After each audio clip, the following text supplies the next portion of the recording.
This sitting is resumed. Prior to the suspension for lunch, this Honourable Chamber was debating the Older Persons Care and Protection Bill 2026. We return to that. Honourable Member for St. Peter. Thank you very much, Mr. Speaker. I rise to join the debate even though I'm nursing a sore throat, because this matter is too important a matter and a little bit too close to my heart for me to absent my voice from these deliberations. And that is so for a number of reasons. I have had the privilege of co-managing a home for care of the elderly. One that was, because it no longer operates, but it was called the Caves Memorial Home at Brydens Avenue at Bridensville. And I had the opportunity for a period of time to be involved in the management of that facility, and was able to come face to face with aging and managing persons who are aging, and managing a facility where the clients, the customers, the people in the facility are aging. And of course, I recently had the opportunity, which is an opportunity I heard the Honourable Member for St. Michael South speak to a tangential matter, but having the opportunity to provide care for my recently passed mum. I also have the privilege, and I'm just setting context as to why I believe this bill is important and why it should occupy our attention, whether or not you have a sore throat. The second oldest, in terms of persons in Barbados life, those who've been resident here. I know there was a gentleman from St. George. I do not remember how long he lived, but I had up until 2021, then the oldest living resident of Barbados, Mel Williams, Melville Uriah Williams. Some in the horse racing fraternity know him as a saddler, and I had many conversations with him while he was a super centenarian, well, before he was a super centenarian, but also while he was a super centenarian. So those connections with aging persons and facilities causes me to be fulsome in my support for this proposed piece of legislation, this bill that deals with the protection of older persons. Now, one of the matters that we have to consider when we speak about older persons is culture. And I say culture not to speak to crop over or those kinds of things.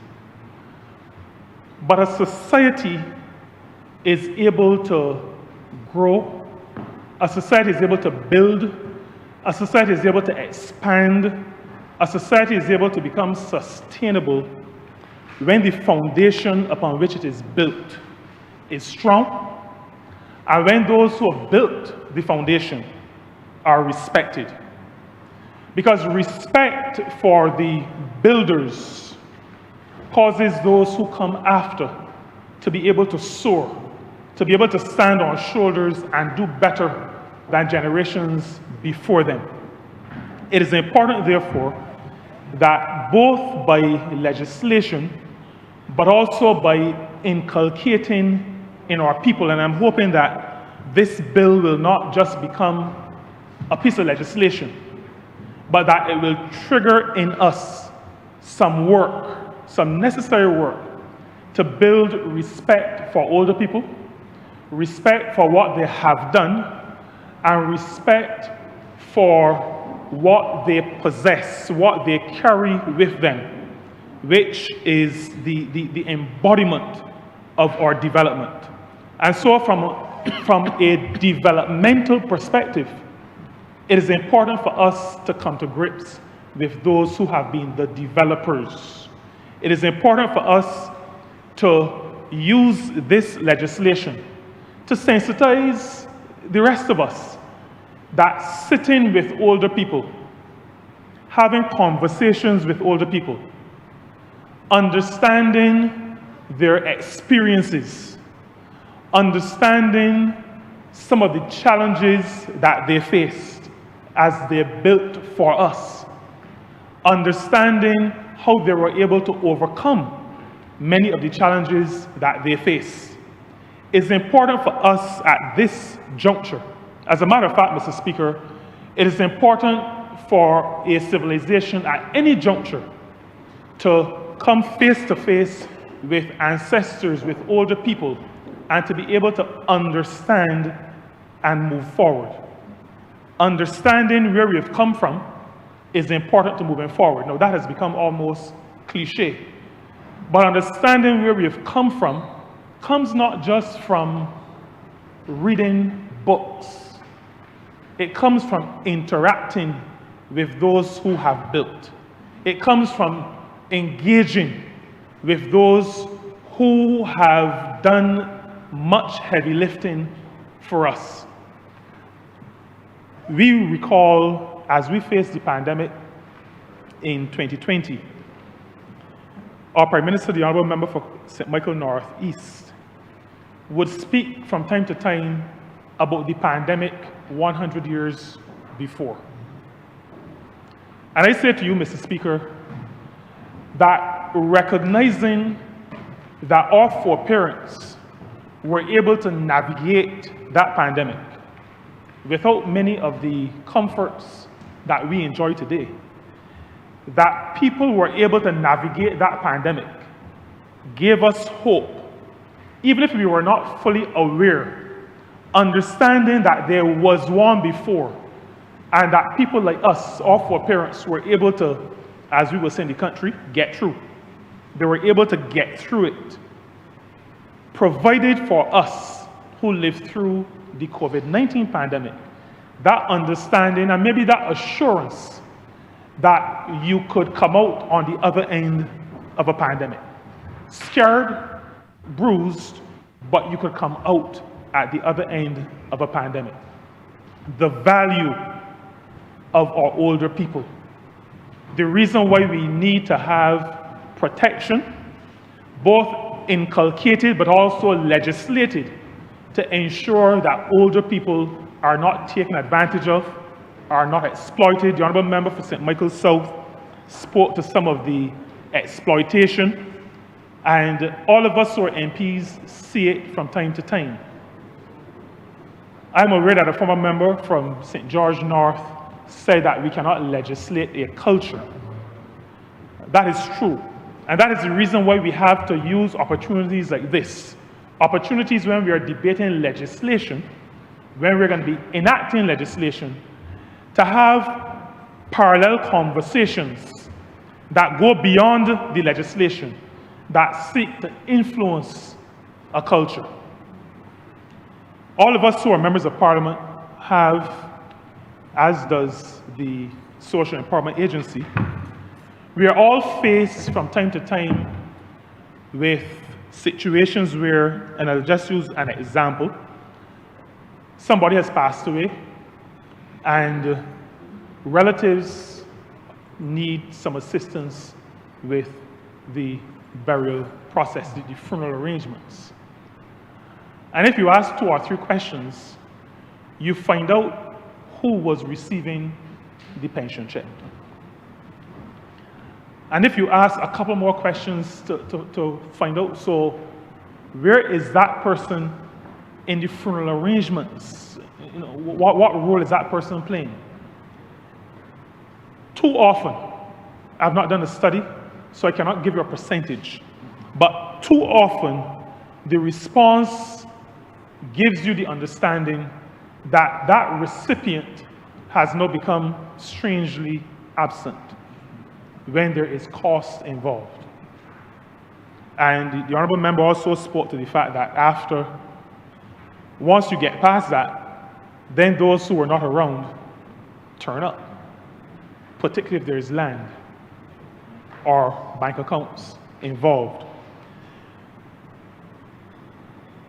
Oppressing, discriminating against, mistreating our older people takes many forms. And once we are able to recognize the value of our older persons, then I believe that we're able to address some of these other issues. Human beings treat to things or people that they value in a different way from how they treat to things or people that they do not value. And one of the reasons why we have some of the challenges that we have with respect to how our older people are treated is because of the lack of value that we place on them. And I want to use this opportunity to say to Barbadians, and I want to believe, Mr. Speaker, that I'm not saying it because the gray on my face is increasing. But I really want to say to Barbadians that often our older people just need somebody to talk to share experiences with. They do not want to leave this world without having passed on their experiences. Conversation, socializing with, is part of valuing. Because in order to have a conversation with an older person who may repeat themselves, a few times in the story, it means you have to invest time. You have to invest time if you're going to treat to an older person as if they have value. And using the words of value and investing kind of sums up what I really want to say to this Honourable Chamber and to say to Barbados as part of this debate. Our older people have value.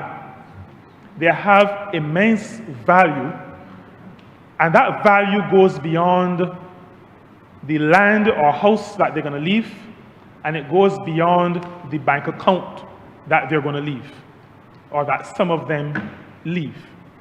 The value that they bring to the table, that they have, as a matter of fact, because they're at the table before us, the value that they have, the value that is at the table, is the value of shoulders upon which to stand, foundation upon which to build. And if we are to continue developing as a country, when it says a country, I'm going beyond GDP, because GDP is an economic indicator, a measure of production and increases in production. But when I say development in this debate, Mr. Speaker, I'm talking about holistic development. Development as an economy in terms of what we produce, development in terms of how we value each other, development in terms of how we interact with each other, development with respect to quality of both life and quality of living. That is what we refer to as development. And if as a civilized society, we are to truly develop on all cylinders, in all aspects, all facets of our development, if we are to really move forward, then we will have, as part of that development, to come to grips with the fact that our older people are valuable and that they need to be treated as valuable. Now, I spoke earlier to the matter of the history and the heritage that our older people have. When I was in tourism, the tourism industry, one of the things we always said was that no other destination can replicate your history and heritage.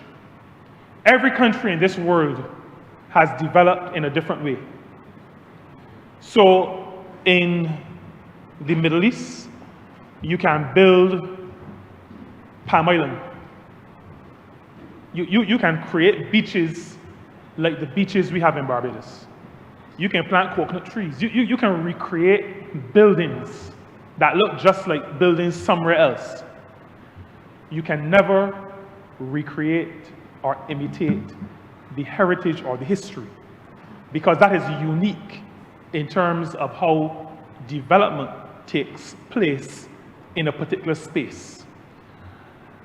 That unique heritage and history has value not just for being able to stand on shoulders, which is what I said earlier, but it also has tangible economic value.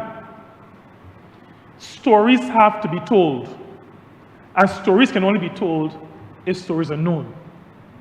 And so the stories that drive industries, and as an example, I give the tourism is maybe what I know better than some other things.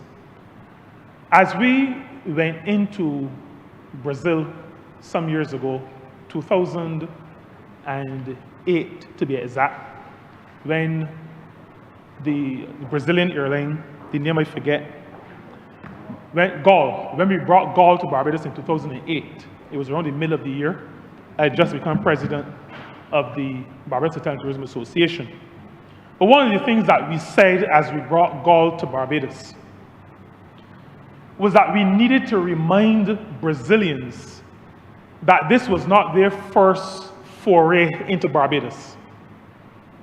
The newspapers, The Advocate, and there was another newspaper of around the turn of last century, early 1900s, that recorded many letters to the editor speaking about the Brazilians in Barbados, how rowdy they were because they apparently for hundreds of years loved partying, and how they would desecrate Sundays at the Hastings Rocks area with their music and their dancing and those kinds of things. Sharing that history connected with some of the tour operators in Brazil.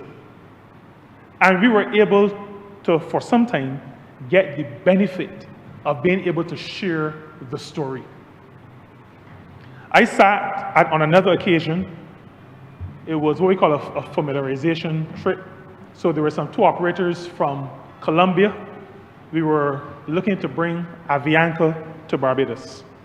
And I sat at a table at Royal Pavilion Hotel. I remember very, very clearly, because the reaction still comes to my mind very often. A number of us from the local tourism sector sat with some of these tour operators, and we started to talk about the history of the country.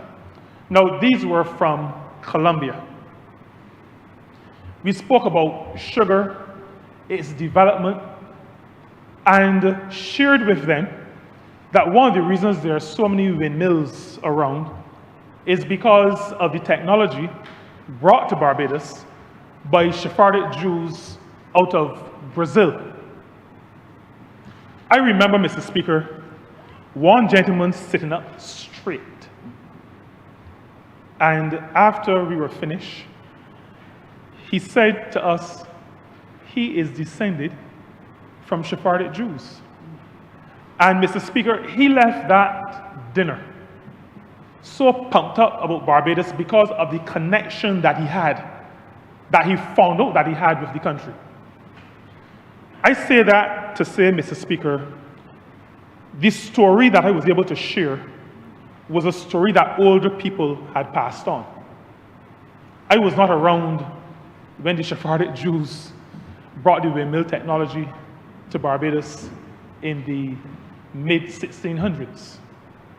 And so, beside the intrinsic human value of older people, there's also value from a more economic, and the reason why I'm saying it after I talk about the human, because I don't want to make them seem equivalent. the value of a human being will always be more than economic value. So I mentioned it after. But you can get significant economic value from the history that older people bring to the table. And we have to understand that if we, and I repeat, are to progress as a nation, both from a societal perspective and from an economic perspective, we have to engage our older people, we have to embrace our older people, we have to protect our older people, we have to care for those who have gone before us. We have to value them. We have to value what they bring to the table. There are a few issues, speaking more contemporarily, that this bill throws up, but there are also some that we have to consider beyond what the bill itself throws up. There's the matter of the cost of care in Barbados. I share here, Mr. Speaker, that we took care of my mom at home, right at her home. I will tell you that if I did not have the means, and if she did not have a decent pension, what we wanted to do for my mom, we would not have been able to do. Because my mom got to the point where she needed 24-hour care. And 24-hour care is expensive. It is expensive. And while it is not the purpose of this bill to speak to it, I think both the minister and the former minister alluded to it. Government is, along with putting these legal structures in place, government is also focused on the matter of providing care. The elder care program was one of those, having somebody to engage with our seniors, but providing residential care, whether it is 24-hour, and we know the geriatric hospital, but the geriatric hospital will never be able to hold everybody who needs care. We also talk about daycare, where persons can be taken to a location where they can engage with others. I say, though, Mr. Speaker, that for those who want to take care of their elderly parents or other relatives, there is a significant cost. And that is one that we have to come to grips with and continue to find avenues where we can provide the care that our older people need, that they deserve, that they, Mr. Speaker, have earned through their work and their contribution to our society. The Honourable Member for St. Michael South spoke about the situation we have of older persons, particularly parents, being left at the Queen Elizabeth Hospital.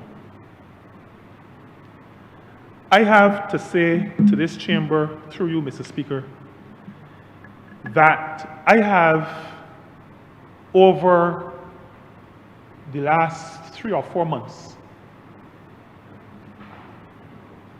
seen an alternative perspective on that issue. Now, I have no doubt that many of the families that leave their elderly relatives at the QEH have abandoned them in the sense of in our understanding of the word abandoned. But in the last 4 months, I have come also to understand that there is a reality that some households face. I received a call from a person who was looking after their mother. Their mother was admitted to the Queen Elizabeth Hospital. She recovered to the point where she could be discharged. To be discharged, she would need someone to take care of her while at home. She was well enough to leave the hospital. She did not need clinical care, but she needed care nonetheless. The person who spoke to me about their mother said to me, if I am to do this, I will not be able to work. The person said to me, if I remain working, I still can't do it because my pay is not enough to engage someone to look after my mother. Now, that is not licensed to leave people at the QH. So I want to be very clear that that is not what I am saying. That person faced a reality that they had to deal with. It was a reality they had to deal with. But I'm saying, and I go back to talking about legislation or culture, that scenario also speaks not just to older persons and the care of older persons, but it speaks to a breakdown in our society. Because there would have been a time when that person could have called on others in the community to assist in taking care of that elderly person. It is not the fault of the person who I spoke to that the community is broken down, but that person is in a quandary, placed in a quandary because of the breakdown of the structure of our society. And this bill, Mr. Speaker, I say that this bill allows us to have some other but related conversations. We cannot legislate love for people. We cannot legislate respect for people. We cannot legislate that a person must engage with older people. But having this bill in this honorable chamber today allows us to put on the front burner that there are things about our society that we need to address. The matter of the provision of care, especially in a society, in a country that is aging. We are very soon going to be a super-aged country. In a society and in a country that is aging, the matter of care, how we provide that care, what are the mechanisms in place to deliver that care becomes vitally important. There is a cost, and in Barbados, in our democratic socialist tradition, we believe in socializing care. And socializing care is not just social empowerment agency or social security.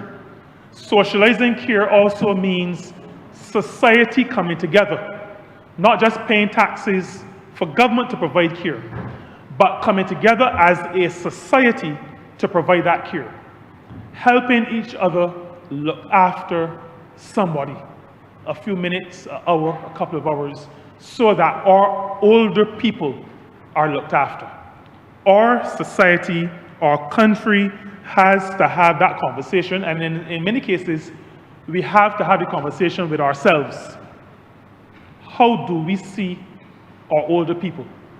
What is my responsibility in taking care of my mother, aunts, uncles, grandparents? What is my responsibility?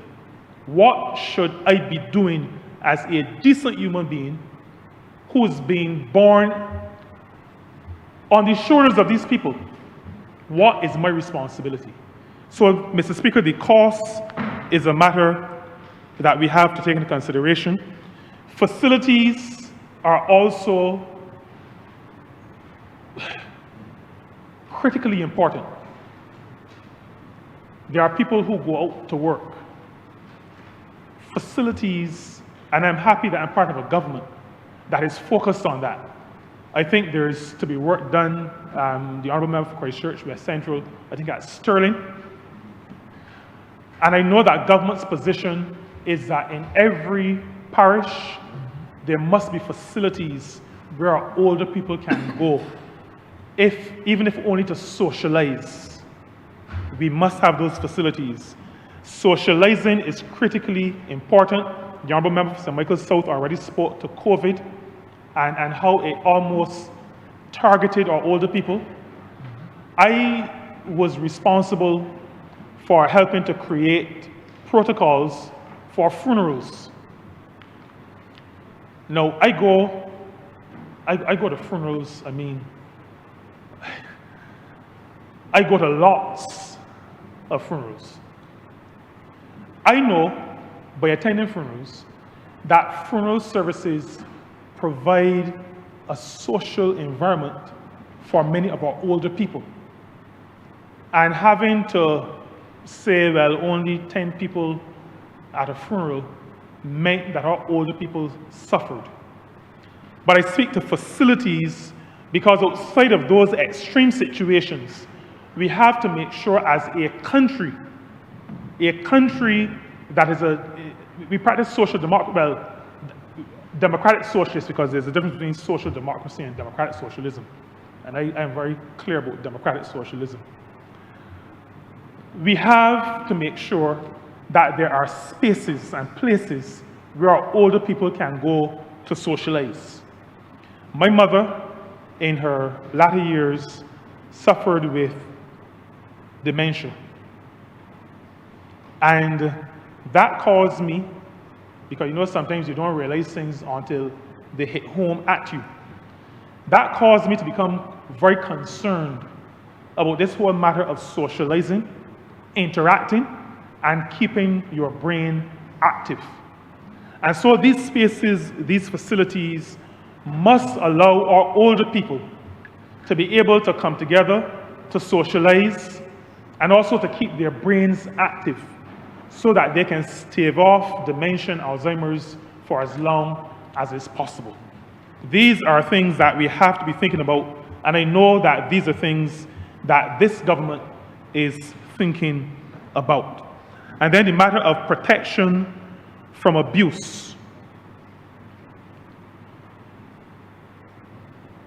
We have to sensitize our people, Mr. Speaker, again about the value of people. And abuse comes in all kinds of forms, all shapes, all sizes. There's physical abuse, there's a lot of financial abuse, but there's also emotional abuse. You see people shouting at older people. Well, some people shout at their children the same way. But we have to, again, in these tangential conversations, make people like me and others aware that an older person is not able to respond like a younger person in some respects. So you may have to say it twice. The person may be hard of hearing. They may take longer to understand what you're saying. There's a certain level of patience. And I'm glad that this bill speaks to training. Because as I watch my mother being cared for and being part of the care, I realize that taking care of an older person and an older person with dementia, you must have twice the patience of Job. It does not happen automatically for everyone. And the conversations that we need to have need to share with people before they get to that age, but people who have the responsibility of caring for older people, that patience will be necessary. And we have also to share the peculiarities of aging, what it is that will manifest in an older person. What will I have to look out for, listen out for? How will I have to adjust the way that I respond when I'm interacting with an older person? Mr. Speaker, these are the tangential conversations that are thrown up by this very important bill to be soon this very important act. I'll conclude, Mr. Speaker, by just saying that in my ministry, we have and continue to focus heavily on what at the ILO is called the care economy. Care takes a lot of forms because care starts with taking care of, I say, pregnant mothers, taking care of children, so that nurseries, that's part of the care economy, teachers are part of the care economy, nurses and physicians, part of the care economy, those who take care in nursing homes and homes for the elderly, taking care of people with disabilities. All of these are components of the care economy. The Barbados Workers Union was very active in developing Convention 189, which deals with domestic workers.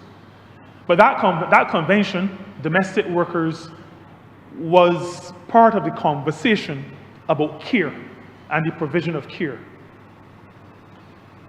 Both the Barbados Workers Union, through its General Secretary, Honourable Member for St. George North, and myself, were engaged in discussions beyond that on the care economy. And about 2 or 3 years ago, I had the privilege of actually chairing the care economy discussion at the International Labour Conference in Geneva. And we have output from that.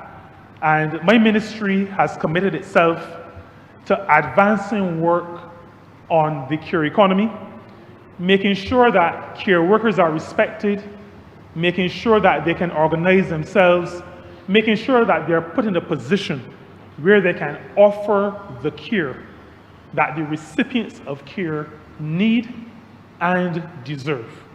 We will be working with the Ministry of People Empowerment, Elder Affairs, with the trade union movement, and we've already started discussions with the Barbados Nursing Association, and we'll continue our work in this regard because we have to recognize that the provision of care is a human right. Everybody has a right to be cared for. Every person in a civilized society must be cared for at some point in time in their lives. And so, this bill, in relation to how we treat our older people, is timely. It comes after we have addressed children, after we've addressed people with disabilities. Now we are addressing older persons. It didn't come in that order because of any importance. If it were possible to bring all three together, government would have done that, but they have come. But this is now, I won't say the final piece, but this is another important piece of legislation that will help us to be that caring, civilized society that we see when we look around us and listen to the news, disappearing also around us.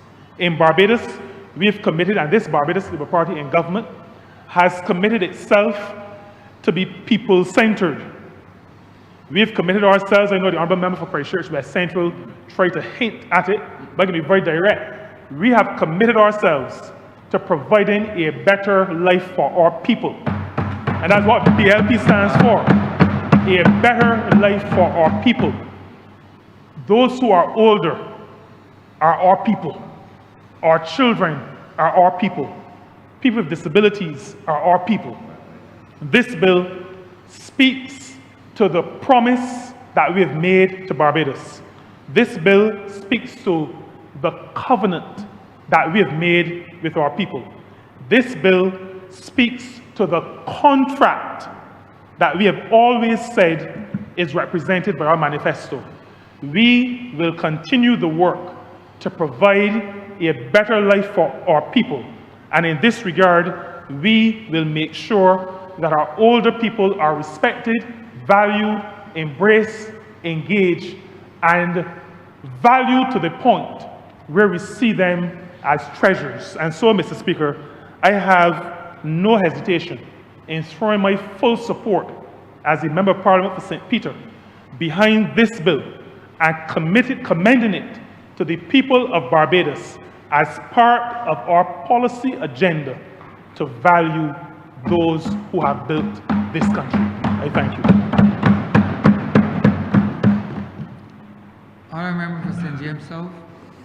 Thank you, Mr. Speaker, and I want to commend all the speakers who've gone before, who've spoken so eloquently as well as passionately about the issue of the care for the elderly. When we speak of aging in Barbados, it needs to go beyond the issue of statistics. It has to speak about real people who are experiencing real pressures, who live in our various communities and constituencies. And in St. James South, the aging experience has a very distinct profile. We have a large middle-class population of seniors and a smaller working-class group of seniors, but they're living two different experiences. In our working-class areas, many seniors are living in overcrowded homes where they're often inconvenienced, where sometimes their concerns are not taken into account, their preferences are not considered, and very often they are pressured by the financial demands that might be made on them by others that are in the home, even though they're already living on a very small pension. And this is a challenge for them. And among the middle-class seniors, many of them are empty nesters, where the children have grown, they've gone, no one is around, and they are faced with taking care of themselves and managing the difficulties and the challenges of aging. Now, many of them may own their homes outright, but part of the challenge they have is that because they're on fixed pensions, which might have been adequate maybe 10 or 15 years ago, with inflationary pressures, they can no longer manage their needs, manage the repairs and so on that are needed to their homes. And so this bill must be understood within that real world context. So when pensioners are faced with a fixed pension, it really presents a challenge for them because many of them live genteel poverty. You might meet it in a retired teacher and their spouse, might be a former hotel supervisor or public servant, who may find that at this point in time, that pension is insufficient to take them the distance. Sometimes they may be getting an NIS pension, a modest work pension. They might not have a mortgage. But what is eating their capacity to take care of themselves are the high living costs, the inflationary pressures, which makes it difficult for them to meet their utility needs, their food needs, their healthcare needs, their transport needs, to change the car, fix the home, etc.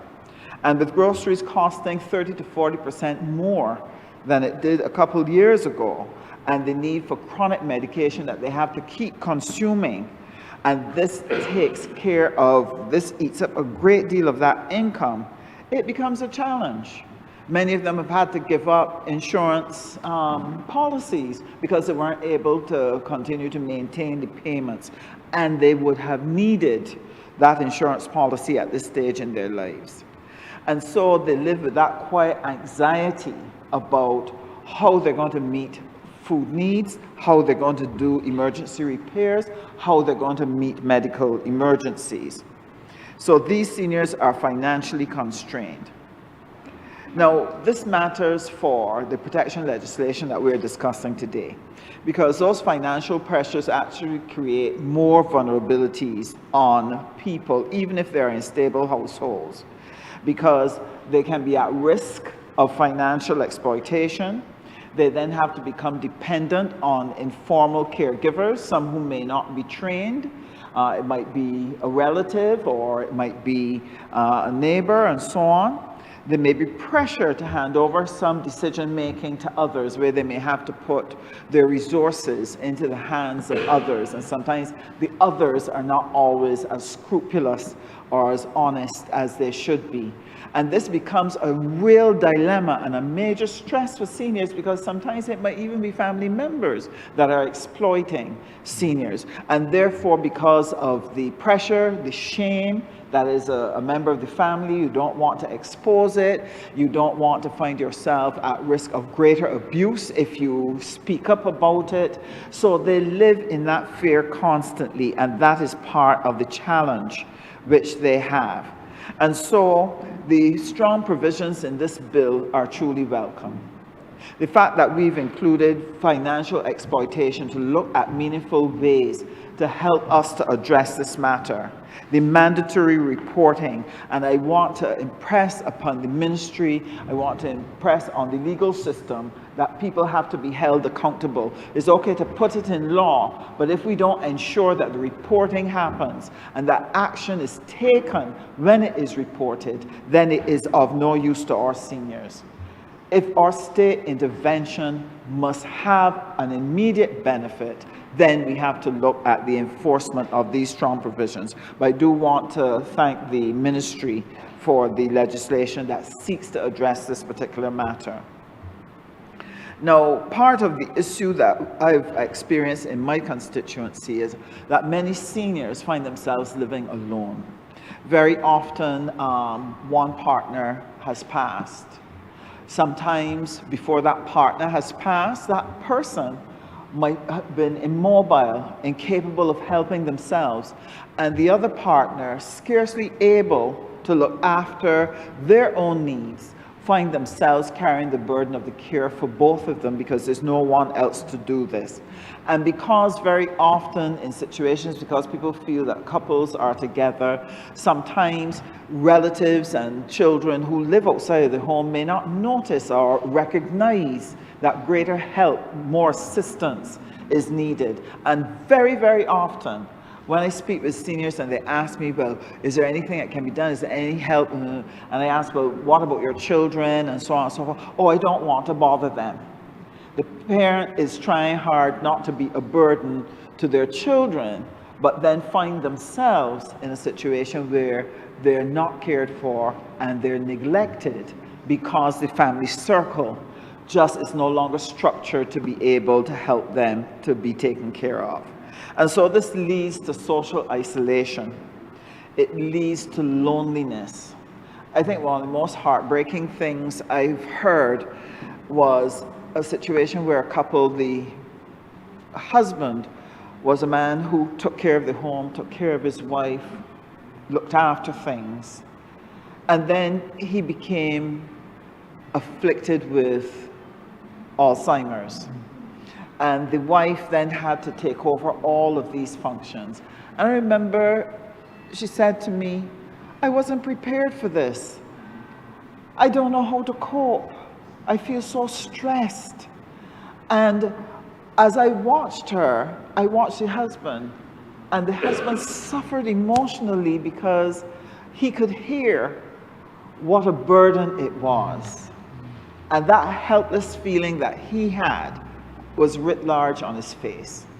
And so it really causes a lot of psychological suffering for couples as they get older, when they're challenged with all of these issues of illness and care. And then the loneliness is a big issue. And like any MP, we often go to homes and people want to chat because they're so happy to see someone. So you always try to take the time to sit and have that conversation. But I'm conscious of the fact that the loneliness needs a better cure than the MP passing every now and again. And we have to look at ways in which we're going to help our seniors be able to come together. But I think the biggest problem that we have is where that suffering is taking place, but it's not recognized, and therefore no action can be taken. So when there's a delay in the recognition of the fact that there's abuse or neglect or a decline in that person, this is where more unnecessary suffering occurs. It takes time sometimes to recognize that your parent is older and is not able to manage, because all along they always did. They were the ones you turned to. They were the ones who could do, who would step in and help you when you were overwhelmed. And sometimes it takes time before you recognize that your parents have reached a stage where they really need you to now turn and take care of them. And so within this bill, I recognize that one of the things they've sought to do is to emphasize that we must protect the dignity of seniors, that we must look at meaningful ways to ensure their participation in normal social life, that there must be oversight of caregivers, there must be oversight of those who take care of their financial resources, and that our seniors need to feel visible in their community, because aging in place, aging in your home must not mean aging alone. Now, a number of churches have tried to develop programs where they do daycare for seniors. I know Abundant Life was one, I know St. Barnabas Anglican Church is one, and there are a couple others that are seeking to do that, but it's becoming more challenging. I would want to recommend to us that we look at creating a program where we give some of these churches the assistance to operate these daycare centers for seniors, because they're right there in the community. Many of the people are their parishioners. Their people in the village. Is a wonderful means of reaching out to the wider community.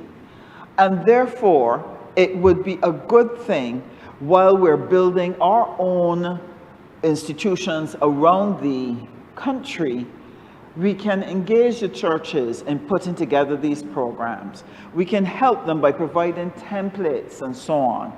Many of them have activities programs.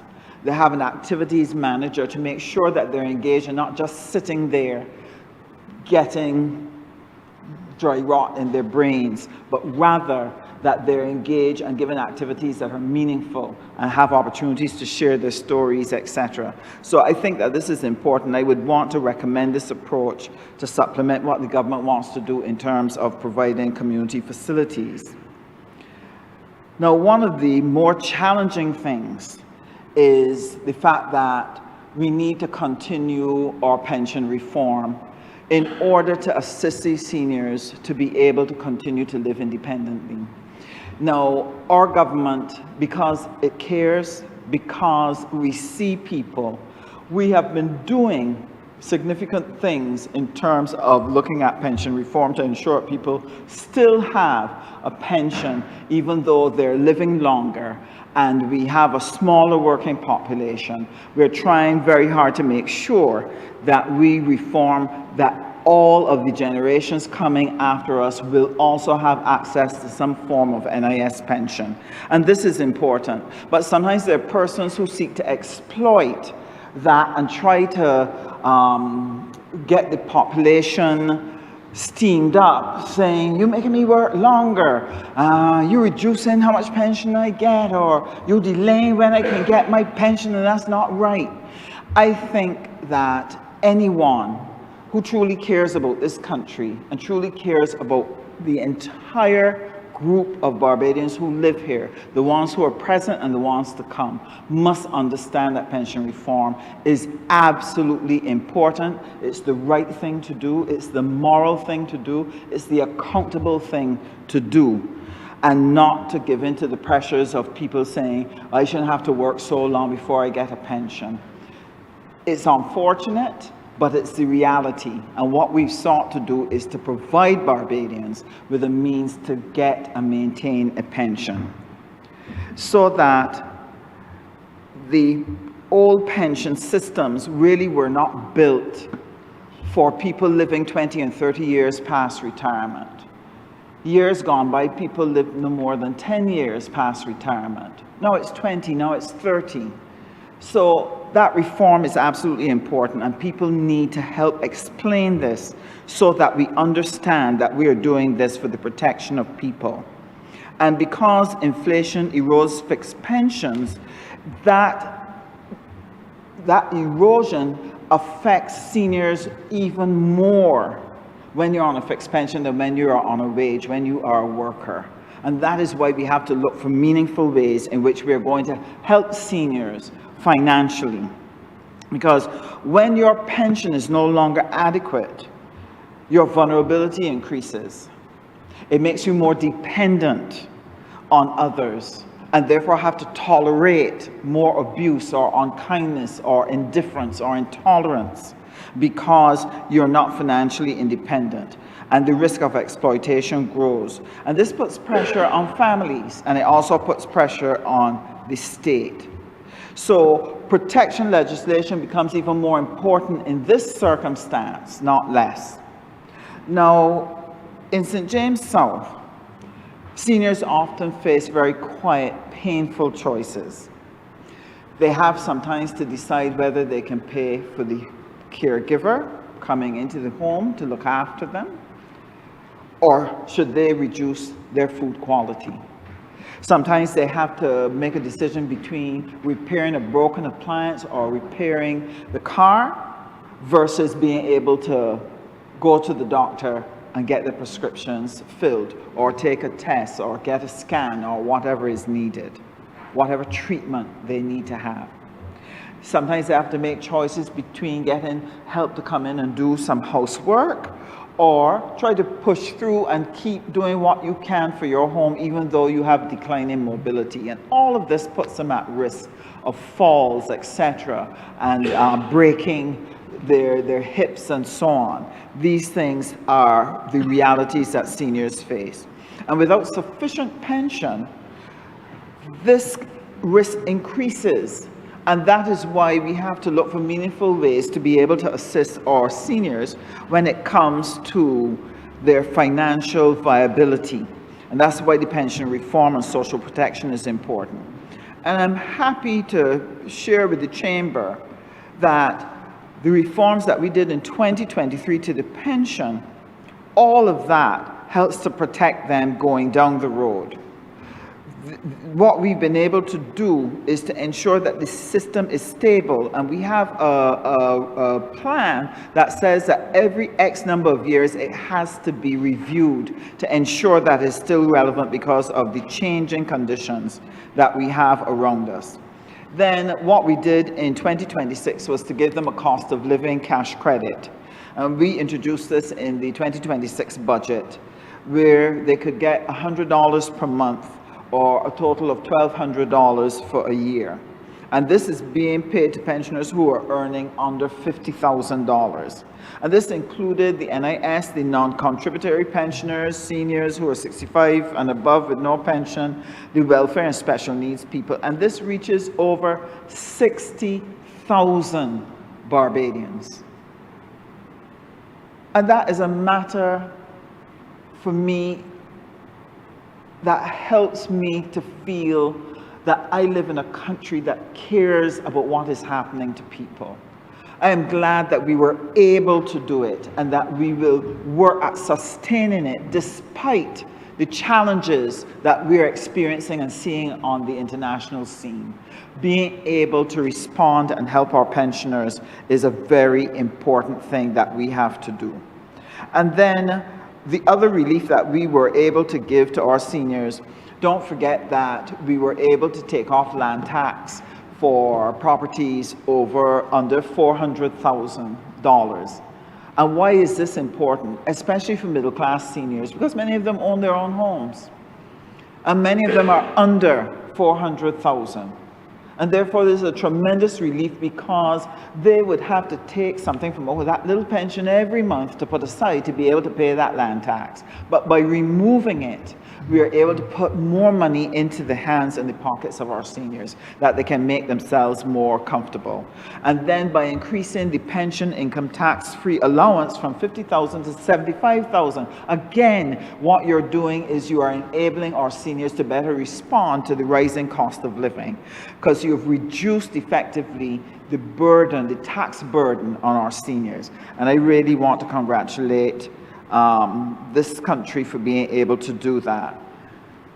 We're also expanding our geriatric and preventive care, and over $59 million are spent annually, and that is allocated to primary health care that is focused on seniors. In that 59 million, you're talking about chronic disease management, you're talking about your NCDs, you're talking about dental and eye care, you're talking about geriatric screening. All of these things aid our seniors to live better in our community. Now, an age in Barbados is not only a social issue, it is an economic reality. We have more retirees than workers. The normal ratio is approximately 7 workers to every 1 senior. That's not where we're at today. We're heading fast where we have 1 worker to 1 senior. And that cannot work. And that's a crisis that we're going to have to work out. How are we going to deal with this? Because it is an economic crisis that will engulf the entire country, and we need to come up with ways to be able to deal with that. It's important that we do something that I think needs to be focused on. In our financial literacy training, we're going to have to do that with even more focus as a country. It must include planning for retirement and helping young people understand the importance of planning for retirement. We still have people who have not contributed to the NIS who are now approaching their retirement, and they're suddenly realizing how vulnerable they are because they recognize they will soon not be able to work. But when you reach 65 and discover this, you don't have a lot of room in which to correct that problem. Therefore, we must introduce retirement and pension planning very early in schools as part of our financial literacy. And if we can do that, it means that the next generation of Barbadians would not arrive at this moment in their lives when they find that they really don't have a way to take care of themselves. So this is important. Now, to the seniors of St. James South, I want to say to you that this legislation here means that you're not invisible to us. We see you and we understand you. We understand that you are not an afterthought and you're not expendable. We recognize you as valued members of our community, and we recognize you as people who have to be a part of our care program. This particular piece of legislation acknowledges that you have a need to be independent and that we need to help you to maintain that. We need to be able to show the world that we acknowledge your contribution, as was shared by the Honourable Member for St. Peter. One of the things I would love to see is if we can start to record the stories of our seniors and begin to showcase them, whether on television, in social media, put it in the schools and so on, because it is amazing what young children can learn just by listening to someone who is a granny figure or a grandfather figure. And children, when they're between the ages of 3 and 4, all the way up to when they're about 7, 8, they love to listen to grandparents and ask them, well, Granny, tell me about when you were young, but Grandad, tell me again, but what happened to you at school and so on. They love those stories, but that is how children gain values training. They learn about life when they listen to their grandparents, and that's why I think we need to take hold of these stories and make sure that they're available. This particular piece of legislation seeks to provide the protection before the crisis actually happens. And the main challenge that I think we need to make sure of after we leave this chamber is how we're going to implement that and make sure that it works. That oversight must be in existence before harm takes place and not reacting after the harm. And that oversight must be strong, it must be vigilant, and it must be comprehensive. And we must make sure that people's dignity are not traded away under inflationary pressures. We've got to find meaningful ways to be able to help them to be financially independent. Now, while Barbados is aging as our present reality, we need to add more to what we've already done. We've done very well so far. We've put a number of things in place despite the challenges we've had. We've tried to take care of all elements in our community, whether it's people living with disabilities or elderly or children or families or women, etc. But one of the things that I think now needs to be added, along with the financial literacy in terms of pension planning, etc., is how to manage aging. Unfortunately, Barbados only now has 2 gerontologists, and we need to make sure that we make more available and help people to understand the role of a gerontologist, what they can do. I was given a video to watch 2 days ago on aging, and they explained 5 things that happen to you when you reach the age of 70. And as I watched the video, I said, my goodness, every single senior should actually see this and see what are some of the things that you need to do to mitigate against some of these effects. It talked about how to take care of your balance, that you age from your feet first, and therefore exercise where you strengthen your feet, and the muscles in your feet are very important to prevent you from falling, to prevent you from becoming incapacitated. How can we do that as seniors? It talked about your digestion, the rate of deterioration that takes place and how it manifests itself. What are some of the things that you need to do differently to help maintain digestion? It talked about blood circulation. It talked about maintaining your brain health and your brain function. And none of the things were particularly difficult to do. It just requires discipline starting early enough. And I would like to encourage all of you who are in your 40s, those of you who are in your 50s and getting closer to 60, please get started, because it will make a tremendous difference as to whether or not you can maintain independence in your senior years. There are a few things that I think as a government and as a country we need to look at. I would like to suggest that one of the things we might need to consider is providing subsidized exercise opportunities in communities for seniors. There are lots of trainers around, but many seniors cannot afford to pay the $20 an hour or whatever it is 3-4 times a week. But a subsidized program where the government pays some of the fee for the trainer to be able to provide in the community that exercise opportunity is important. And of course, the exercise equipment in each community, which I know is coming for St. James Health just now, will be helpful in helping me to help my seniors to stay stable and balanced and healthy. The other thing would be providing cooling roof paints. There are now paints, specially formulated paints, that you cover the rooftop with that help to reduce heat in the home by 5 to 7 degrees. This is important. We are in the month of April and the days have been hot. I do not want to see what September and August are going to look like.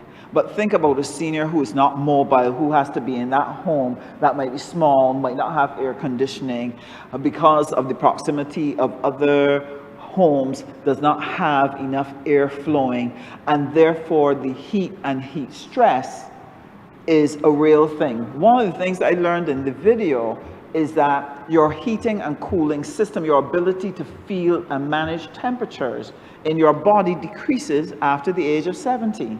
That sometimes you don't recognize how hot you are or how cold you are, and therefore don't take the necessary precautions, and therefore managing your temperature is something else that you also have to take care of when you get above the age of 70. So if we could have a cooling roof system, I think that that would help. And if we could help seniors and in the housing estates for us to be able to do a program like that, I believe that this would help them to manage the heat. And then I think one of the crises for them is the issue of how they're going to repair and maintain their homes. And this is a dilemma for our country. If our seniors cannot repair their homes, then they're going to break down and they're going to apply to government for housing. We can't build enough geriatric places. We can't afford the care at all of the senior citizens' homes. How are we going to help them to age in place? We have to come up with a way of helping them to maintain their homes. I do not yet know how that will be done. It is a very difficult issue, but it's something nevertheless that we have to face because the problem will become more and more acute as we get older and older. And then we need to have more queue in the community, and more games evenings, and more opportunities to have concerts, and more opportunity to go to church, and more opportunity to go out. We need to be able to provide these for our seniors. So it's important that we look at some of these community care systems, that we do what we need to do in terms of our health policy and being able to provide the type of health care and deliver it in the way that it needs to be delivered to meet the needs of our geriatrics, our seniors, continue with our pension reform, and make sure that our protection legislation is properly enforced so that our seniors actually feel the benefit of it. This bill is a foundational step in that alignment. And I am happy to give it the support because I believe that it was built with a sense of care, a sense of accountability and responsibility for everyone in our society, and with a respect for the people who help us to build this country. I'm obliged and I'm happy to have the opportunity to support this bill. Honourable Member St. George South. Thank you, Mr. Speaker. Mr. Speaker, I rise to join this debate in support, strong support of this bill, a piece of legislation that speaks to the values we claim to uphold as a society: dignity, respect, and responsibility. But Mr. Speaker, let me congratulate the Ministry of People Empowerment and Elder Affairs for the work they've done in getting this legislation to this Parliament. And let me also congratulate the former member for St. Thomas, and I heard the minister, the member for Christchurch West Central, he congratulated her, as well as the member for St. Michael's South, and as well to congratulate those two gentlemen, member for St. Michael's South and the member for Christchurch West Central, who now sits in the chair. But Mr. Speaker, I heard the Honourable, the member for St. Peter. He spoke about him having the oldest centenarian at some point in time. Yes, that's what he said, at a point in time. But I want to take claim to having a super centenarian. Mr. James Sisnett, who lived to 113 and 90 days. And currently, Mr. Fitzgerald Breton, who is 104 and batting strong. And I visit, and the member for St. Michael's South said the country water, which is probably true. I visited him recently. He was born on the 8th of January when he celebrated his 104th birthday. I didn't go on the 104th birthday, but this gentleman worked hard. Both Mr. James Sisnett and Fitzgerald Breton, actually they're family members. They're related to each other. But they toiled long and hard at factories. They were technical men who indeed raised families, and who, that is why we say that the elderly citizens are not a burden. Because these are the men who built this economy, who shaped our society. The parents and grandparents indeed had a hand in nurturing many generations.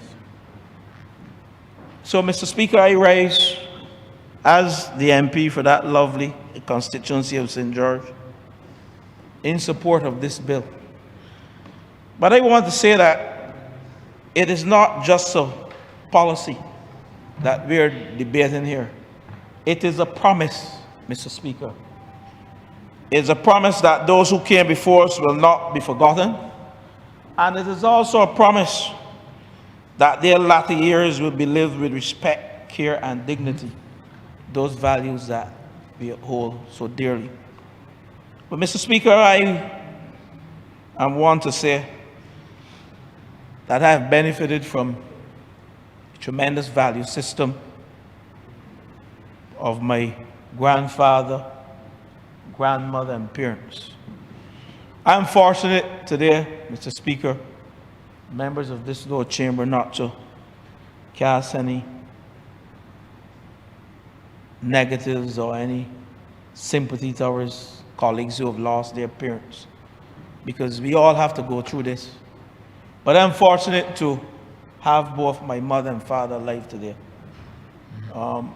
I recently joined in sympathy shared to my colleague from St. Peter, and he knows very well that his father was a very good friend of mine.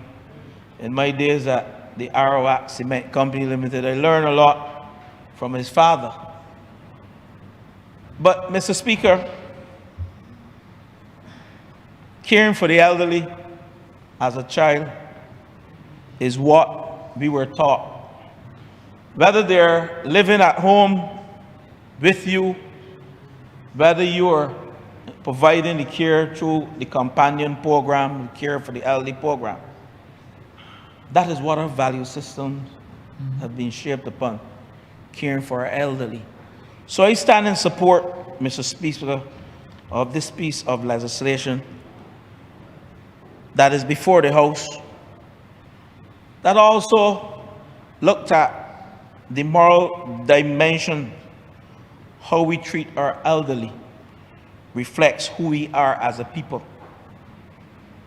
If we fail them, then we are failing ourselves, because we expect that if longevity beholds us, we will be in our twilight years and will want to be treated with dignity, respect, and indeed to be cared for as seniors. So the Bible speaks of doing unto others as you would have them do unto you. And I stand here in strong support of this piece of legislation. But I want to caution against a few things, and I made a few notes, Mr. Speaker. This bill needs more than sympathy. It needs sustained commitment. We need to ensure that not only do we put the finances behind what we have written in this piece of legislation, but the effective implementation and the continuous monitoring is critical for the success of this piece of legislation. Very often I'm going to say we, I don't mean this government here, but very often we've seen in the past a number of legislative amendments coming before a chamber, but we fail in the implementation, we fail in the monitoring, and we fail in the support systems that need to be provided to ensure that legislation is indeed successful. Because why we bring legislation to the chamber? To impact the quality of lives of our people. This piece of legislation, not only that reason, but this piece of legislation deals specifically with the elderly. And Mr. Speaker, during my time in St. George, and during my days walking around St. George, and I must say though that I've benefited from the elderly people in St. George South, because the majority of those persons who go to the polls every 4 years or every 5 years, indeed if you look at the voters pattern you will see that most of these persons are over 60. I wouldn't want to stand here to say that young people don't vote, but I can stand here to say that more elderly persons care about what is going on in this society because they exercise that right when called upon to influence policy, to give us the opportunity to come back here a third time to address this matter of elderly care and protection. And Mr. Speaker, I have seen an increasing number of persons come into the constituency office, either wanting to join the care of the elderly program as an employee, wanting to join the companion program as an employee, and also wanting to have those elderly persons looked after either through the companion program or the home health program.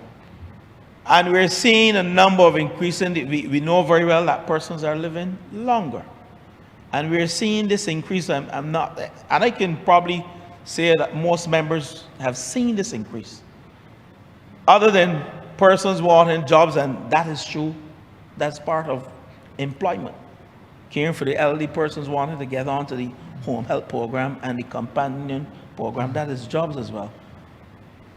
But we're seeing more and more elderly persons, the request for us to be looking after these elderly persons more and more, because we may want to turn a blind eye to the fact that, and I'm not criticizing families, I'm saying very often we see some of the challenges in our communities.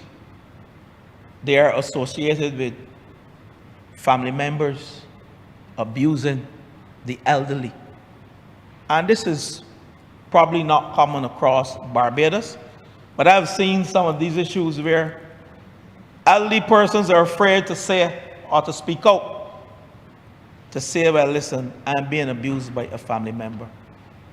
And I would want to ask that these are some of the monitoring systems that we have to put in place to ensure that we make regular checks with those persons who are looking after the elderly within communities, not just within those private care facilities, but within the homes of family members. Mr. Speaker, it dawned on me as well that the companion program, we need to train persons who are in this program to do simple checks like blood pressure checks, blood sugar checks, because you can save a life of an elderly person or any person if you are there in time and on time with these checks. And I find, yes, we are recruiting persons under the companion program, or we call the home assistance program. I think the name has changed. I speak on the correction, member for Church West Central and member for St. Michael South. I don't think that's the name now, companion. I think it is another name. But having said that, we are seeing a number of issues whereby, yes, we are recruiting persons to look after the elderly, but we need to do more training. A lot more training of these caregivers within the homes to detect and also to prevent some of these catastrophic issues that can occur among our elderly. I am proud this afternoon, Mr. Speaker, to stand here to support this bill. The 2026 manifesto of this government spoke to care of the elderly, but one of the tenets of it speaks to active aging. And I am proud to report that within the community that I represent, only 2 Saturdays ago, we launched a second active aging grouping at the Melverton Seventh-day Adventist Church. And this is an extension of the active aging grouping within the Draxall community. And these are persons who come out on Tuesdays to exercise. I heard the member for St. James South, speaking on providing the facility where persons can exercise. And we must indeed, the Ministry of People's Empowerment and Elder Affairs, must become very, very active in these active aging programs that have been launched.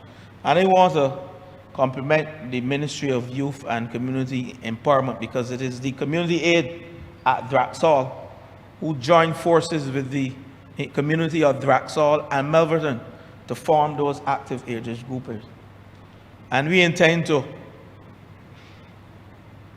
represent those groupings across the length and breadth of St. George South, within the Allerton community, the Greens community, and indeed the Workman and Newbury community, where I would join with my member for St. George North to ensure that that small facility, Suki King Complex, is indeed an active complex where the elderly persons from both the North and South can join forces together and indeed give those persons the much needed recreation. And as I stand here, my parents cared for my grandparents. My brothers, my siblings, we are now caring for our parents.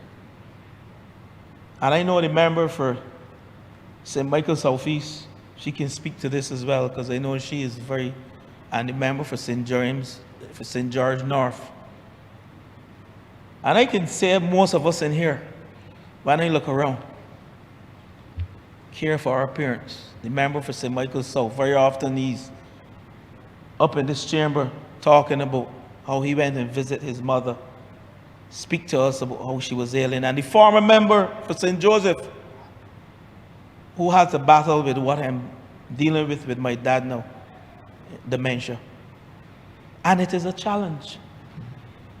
We must not take these things lightly. I heard the member for St. Peter talk about these things hitting home, coming to your doorstep. But the reality, when they come to your doorstep, it is a different level of thinking. But what we have to do is inculcate the entire society. And how do we do this? We cannot do this simply by bringing legislation to Parliament. I'm not criticizing the legislation. It's wonderful. It's strong support for the legislation. But how do we gather the support for our elderly across communities? And I urge my colleagues to ensure that they start the active aging within their communities. And if you want to get the model, the model is within the Community Development Department. The member for St. John, he can share that model with us. Because I was part of formulating, assisting with getting the active agers in Draxall. Highly motivated, visiting them. Actually, they started it themselves, but they called me in as the MP to support. And the member for St. John, I think you have that model that we spoke about in our manifesto that must be shared with the colleagues and indeed must be implemented across the length and breadth of the society if we are to treat and take this legislation in the way it is intended to be taken and treated, in the seriousness of purpose. And like I said, it is not only policy, but we need decisive action. Mr. Speaker, we must continue to invest in long-term care infrastructure.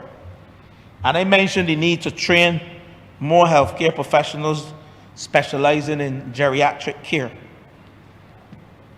and creating the opportunities, Mr. Speaker, for our seniors to remain active contributors to society. Aging, Mr. Speaker, should not be seen as a decline, but as a stage of life that still holds value and potential. We see here we have a member in this cabinet, in your cabinet, sorry, or in the cabinet of Barbados, our cabinet, yes, that is in his 70s and who adds value. And it is testimony to what we as a government we're promulgating across the length and breadth of this country. Not because you have turned the age of 70. People should write you off and say to go home and sit down or go in a geriatric care institution. They still have value to add to this country, especially those whose cognitive abilities are still intact.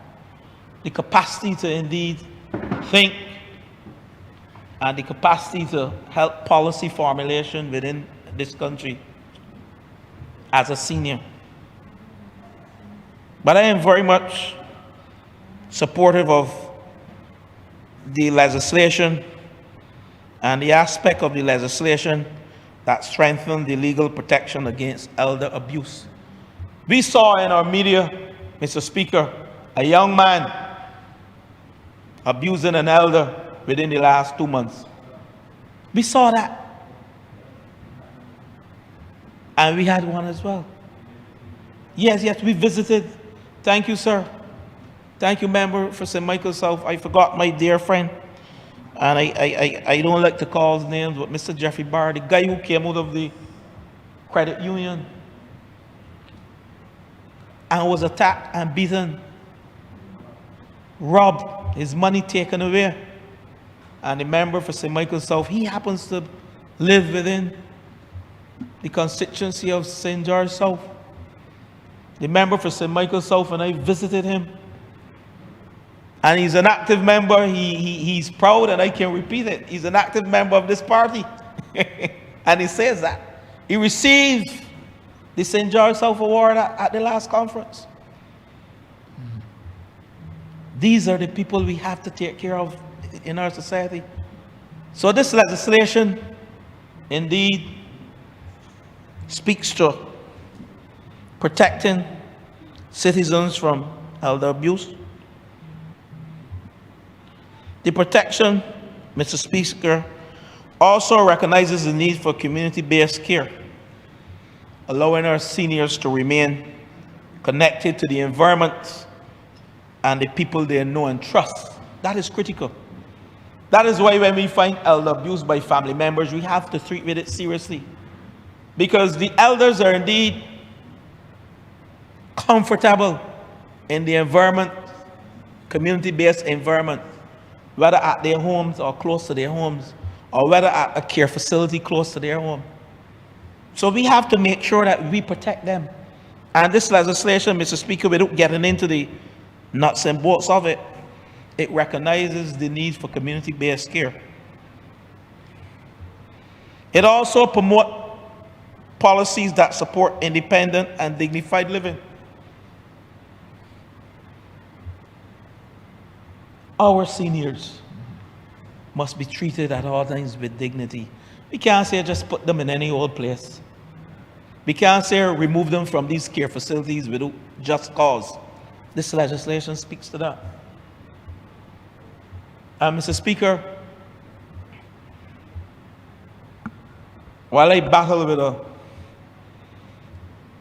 with a father with dementia, and those of you who visited him or visit him, the member for St. Michael East, the member for St. Michael South, the member for St. Michael Southeast, they know because they visit. He has a very good long-term memory. The member for St. Thomas knows him from Malvern Cricket. He has a very good long-term memory. But when you see him, he's functional in the day, but at night, and that is why I'm saying dementia takes different forms. The member for St. Peter might have experienced a different form of dementia with his mother. The former member for St. Joseph, whom I'm very close to, and we share daily. I still share with him my challenges. He shared with me then his challenges. But they're different forms.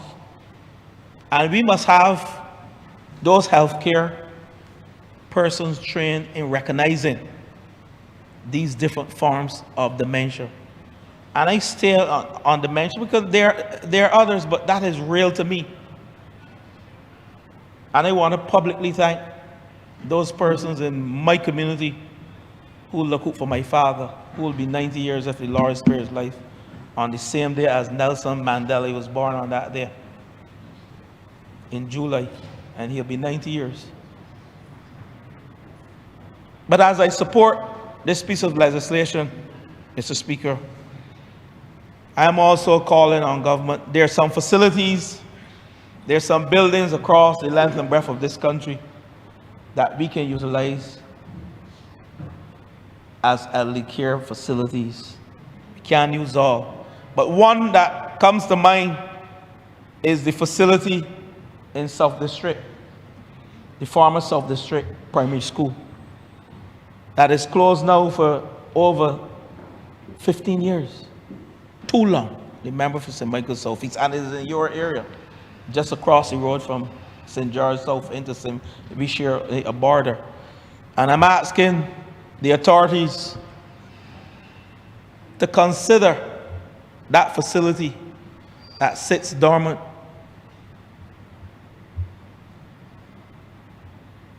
to utilize that facility as an elderly care facility, because while we have Sterling Children's Home, not Sterling Children's Home, the facility at Sterling Children's Home to be utilized, and we, in our manifesto, we pledge to have facilities across the length and breadth of St. George, across the length and breadth of this country. I am calling, and that will support both the member for St. Michael Southeast and myself. And I'm asking that we utilize that facility in South District, the old South District Primary School, as elderly care facilities. It would do two things. Those many persons from St. George North and St. George South and St. Michael Southeast, and even St. Philip West and St. Philip South, can journey, because it is next door to Blackman and Gollop School, just a stone throw away from Blackman and Gollop School. It can also provide employment opportunities for persons. And indeed, it can solve some of the problems that we see, the increasing number of elderly persons who require support on a daily basis. So I stand in support of this legislation with my brief comments, and I would ask that we consider the promise that we have made to our people. We keep this promise in terms of making sure that those who came before us will not be forgotten. And again, the promise that their latter years will be lived with respect, care, and dignity. And with those words, Mr. Speaker, I'm obliged.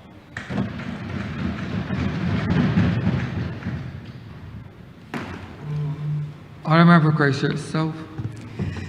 Mr. Speaker, thank you. There are many pieces of legislation that pass this honourable chamber. Pieces of legislation that are about ordering the business of government, at times about transforming the way how various ministries work and function. But there are also pieces of legislation that are about how we order a society, particularly a society like ours that is in transition. We are in transition, Mr. Speaker, sir, as a society, caught between a development that is necessary, that is imminent, and that is important, but also as well between the traditions, culture,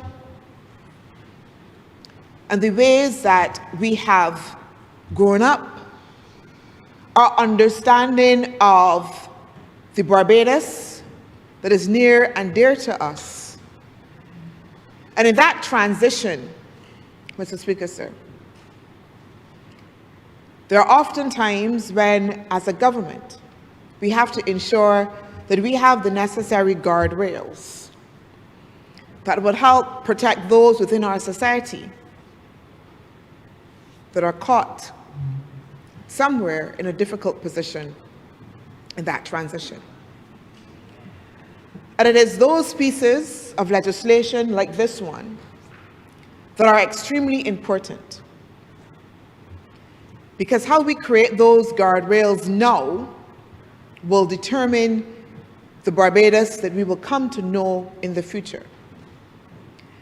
And I place this bill, as part of that frame of creating guardrails for a future Barbados, particularly for our older persons, our elderly.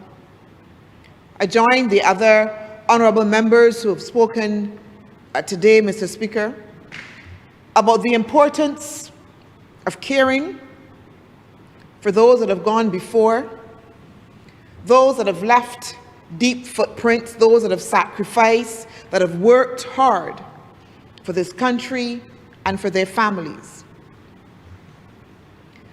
But I also as well recognize, Mr. Speaker, sir, that again in that transition and the tension that we have in terms of, again, that development and where we are, and at those old ways of how we function as a society, that we have to be very careful in terms of how we do that ordering and create, Mr. Speaker, sir, as I said, those guardrails. This bill before us, I place within a larger context. In 2024, Mr. Speaker, sir, this Honourable Chamber would have passed a resolution on the Barbados population policy. At that time, when we looked at that resolution, we would have been confronted with the fact that Barbados had the lowest population growth in CARICOM.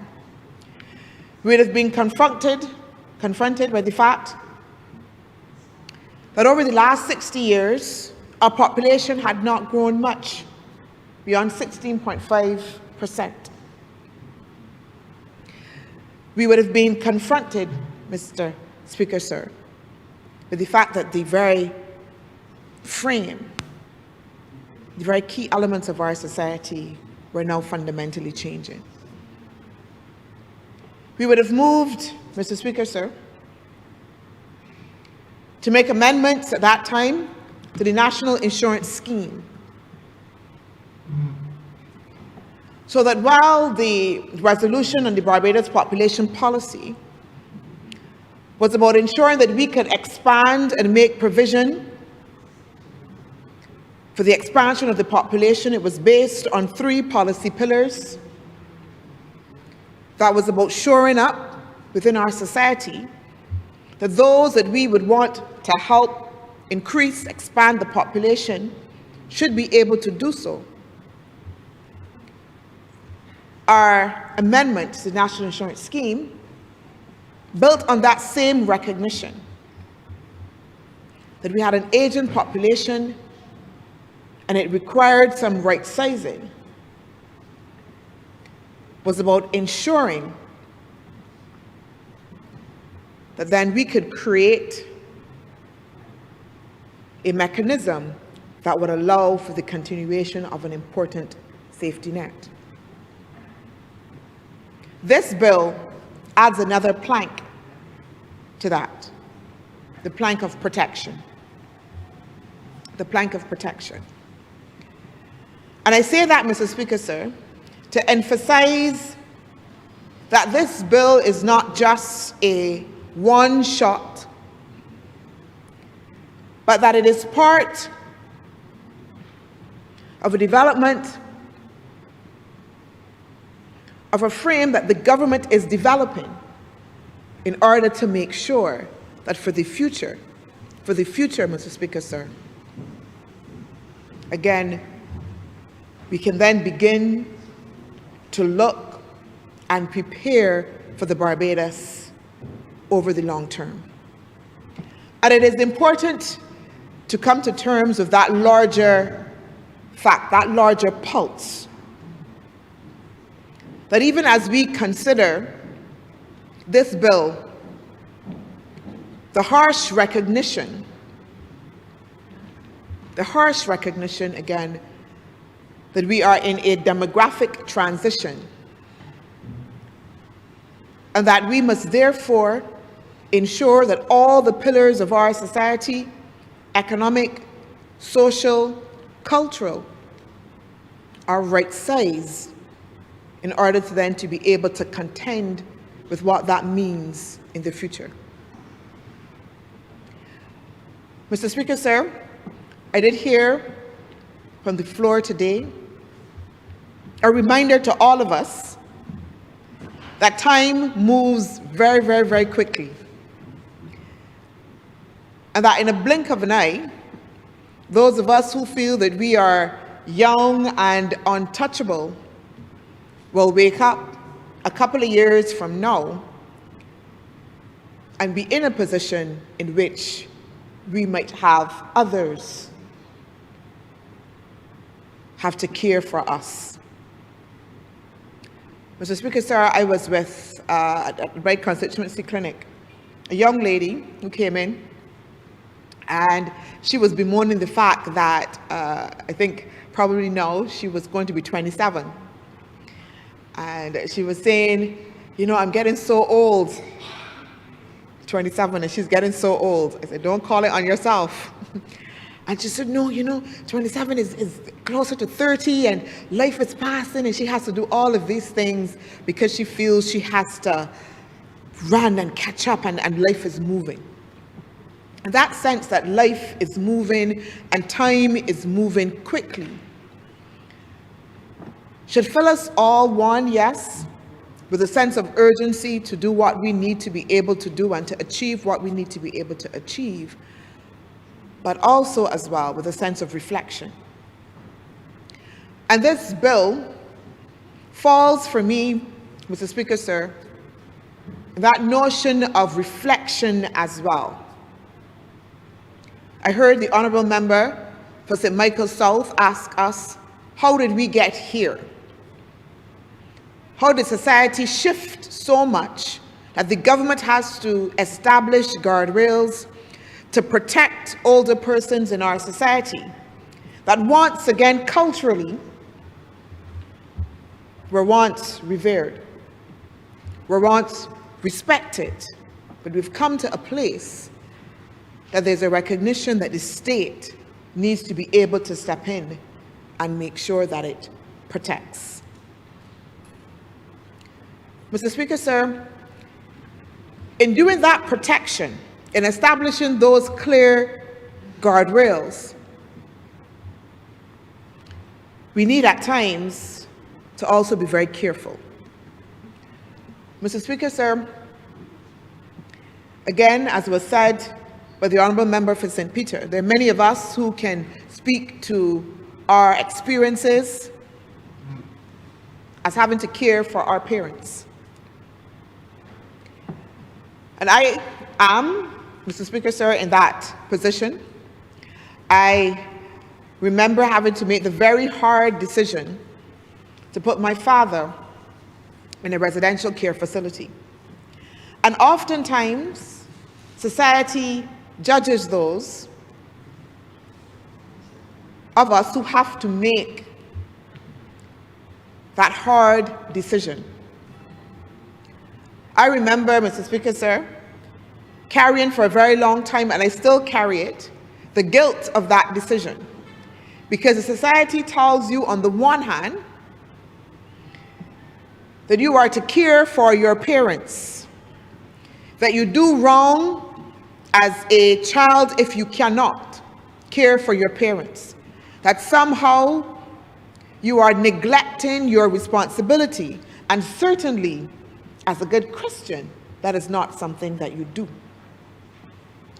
We have that one notion, but that also contends with the reality of what we have now in society, where people are abandoning, consciously abandoning their elderly.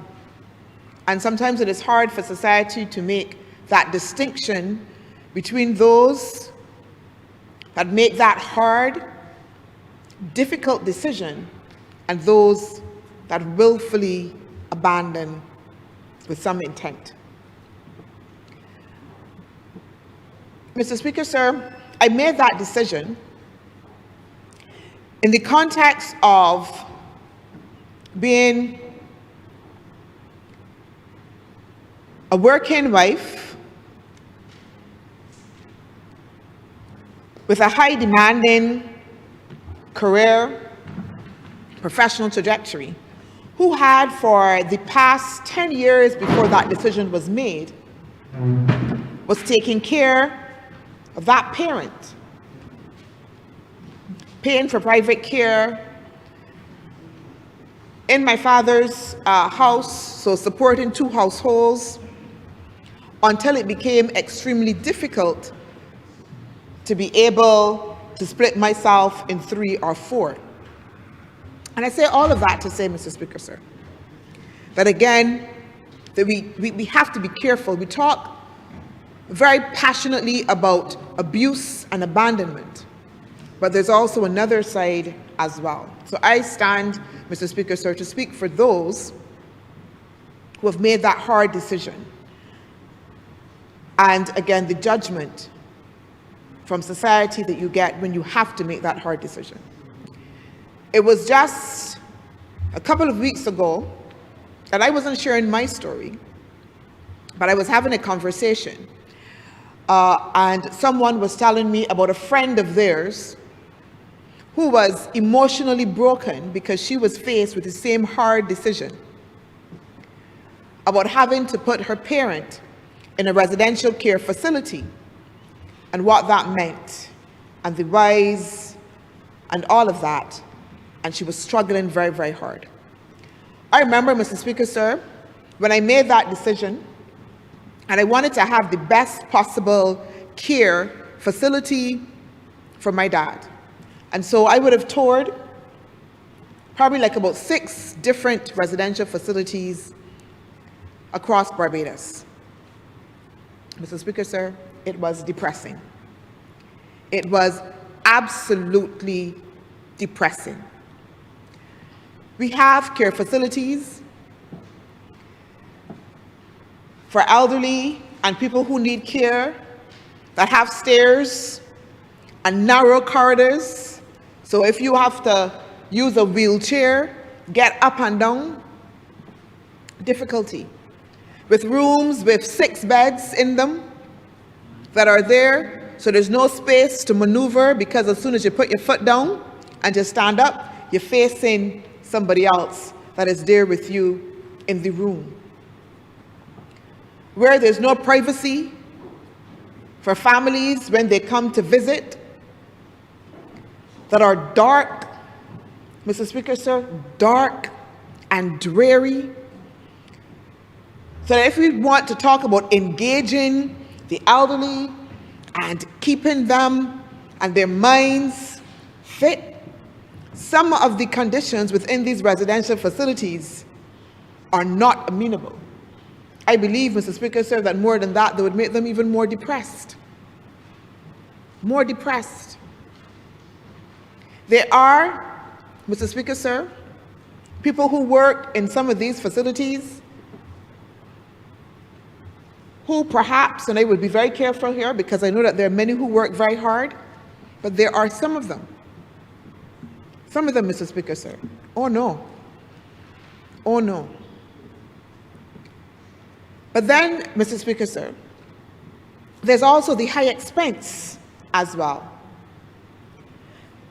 And the need to make sure that these care facilities actually offer activities to be able to engage those that are in care. What they end up being is places where you put seniors and those that need care, sometimes even specialized care, in beds for bed care, and that is what it becomes. There's no activity, there's no engagement. A nurse comes, you get your food, of course, you get your medication if you need it. You can probably go and sit down outside. But where's the stimulation? Where's the activity? Where's the growth, Mr. Speaker, sir? And I'm not saying that that is all. I'm speaking to what I observed as I went through, looking across the island at a number of those places. As I said before, even in terms of the rates. The rates, Mr. Speaker, sir, are extremely high and extremely difficult for ordinary people to be able to pay if they don't have another way out. And what I am presenting, Mr. Speaker, sir, is another viewpoint, of the challenge that we face. And therefore, I welcome within this bill the fact that there will be greater oversight of those residential facilities, because oversight is needed. And perhaps there should be even further oversight, Mr. Speaker, sir, because just like all of sometimes the other professions where rates are set, perhaps we need to be able to look at rate setting for these residential care facilities, given where we know we are going in the future. So that even while government is moving to expand its offerings, that also as well, and those are full and the options are slim, and that there are private actors that they can also then be regulated in a way where, again, ordinary people can be able to access those services.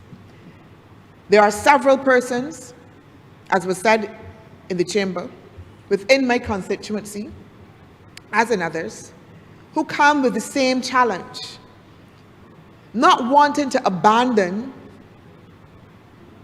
their elderly, the mother, the father, or the grandparent. Not coming out of malice, not coming and saying these people are bothering me, not coming and saying I want to get the check, but coming and saying I work. I go to work at 8 o'clock. I'm coming home at 5. The children are at school. And within that period, what do I do? If I leave them home by themselves, I'm bad. But I can't afford to pay for 24-hour care. You know what's 24-hour care, to pay for 24-hour care, because you're paying the wage of someone to come in for 24 hours, to give them a fair wage for 24 hours every day, Mr. Speaker, sir. That bill, Mr. Speaker, sir, believe me, adds up. But that person is coming in to take care. If you get a good person that may offer to cook, you're good, because otherwise that would be a different charge. But then you're still required to cook, to clean, to wash, you're still buying Pampers, you're still got to retrofit, all of that. And so people are coming and saying, we have a real challenge, and therefore what are the options? What are the options that are available? And Mr. Speaker, sir,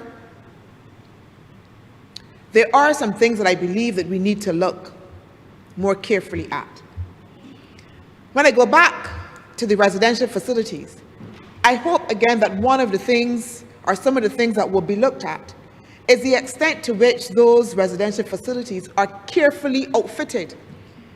We have a residential facility that is supposed to cater for the elderly, but you walk through some corridors and there are no handrails. Like I said, stairs for people that might need wheelchairs. Bathrooms sometimes that don't have the slid mats in there. Places that are equipped for wheelchairs to go, particularly if you have 2 and 3 persons in a room. Walkers. And as well, to make sure that the staff that is coming into those care facilities are adequately trained. Because you may have trainees coming in, but then who monitors? What's the quality? And I hope that with this bill, that we would make sure that we have the resources necessary for enforcement and follow-up. Enforcement and follow-up, Mr. Speaker, sir, because those will be important, again, to creating, as I said, those guardrails that are necessary. It is not just about improving care facilities or building more, but we also have to make sure that they are what we would call fit for purpose in doing so. That they are places where our elderly will be able to thrive, that they will be engaged. So that those centers, like the one that we heard about in Sterling, that would have specialized rooms and specialized facilities, shouldn't just be, Mr. Speaker, sir, specialized. The standards in residential care facilities should be that they also as well have specialists that come in to help those with dementia. What about their diet? Mr. Speaker, sir, will the inspectors and those that are providing the oversight make sure that the diets are on point, particularly in some facilities, like I said, which are just there to provide beds and nothing more? So careful thought has to be given to how we build out and then how we create the necessary regulatory environment for how residential care facilities work and how they operate. But also as well, Mr. Speaker, sir,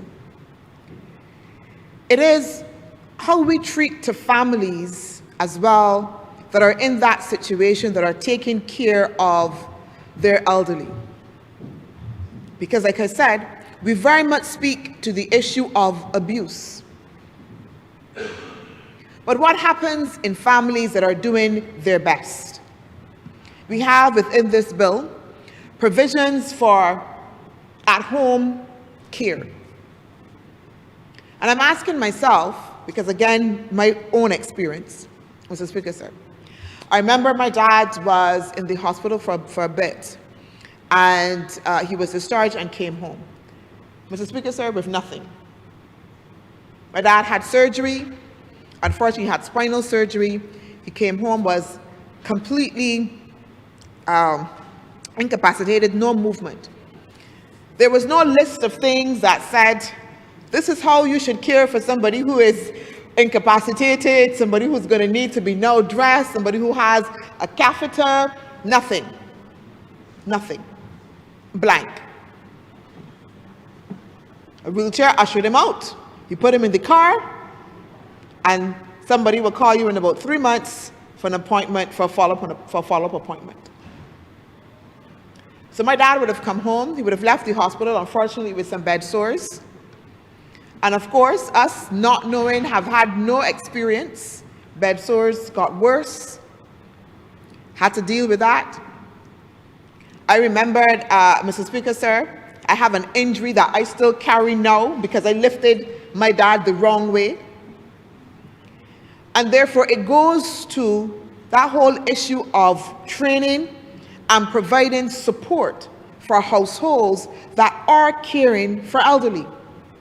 Knowing them how to lift carefully.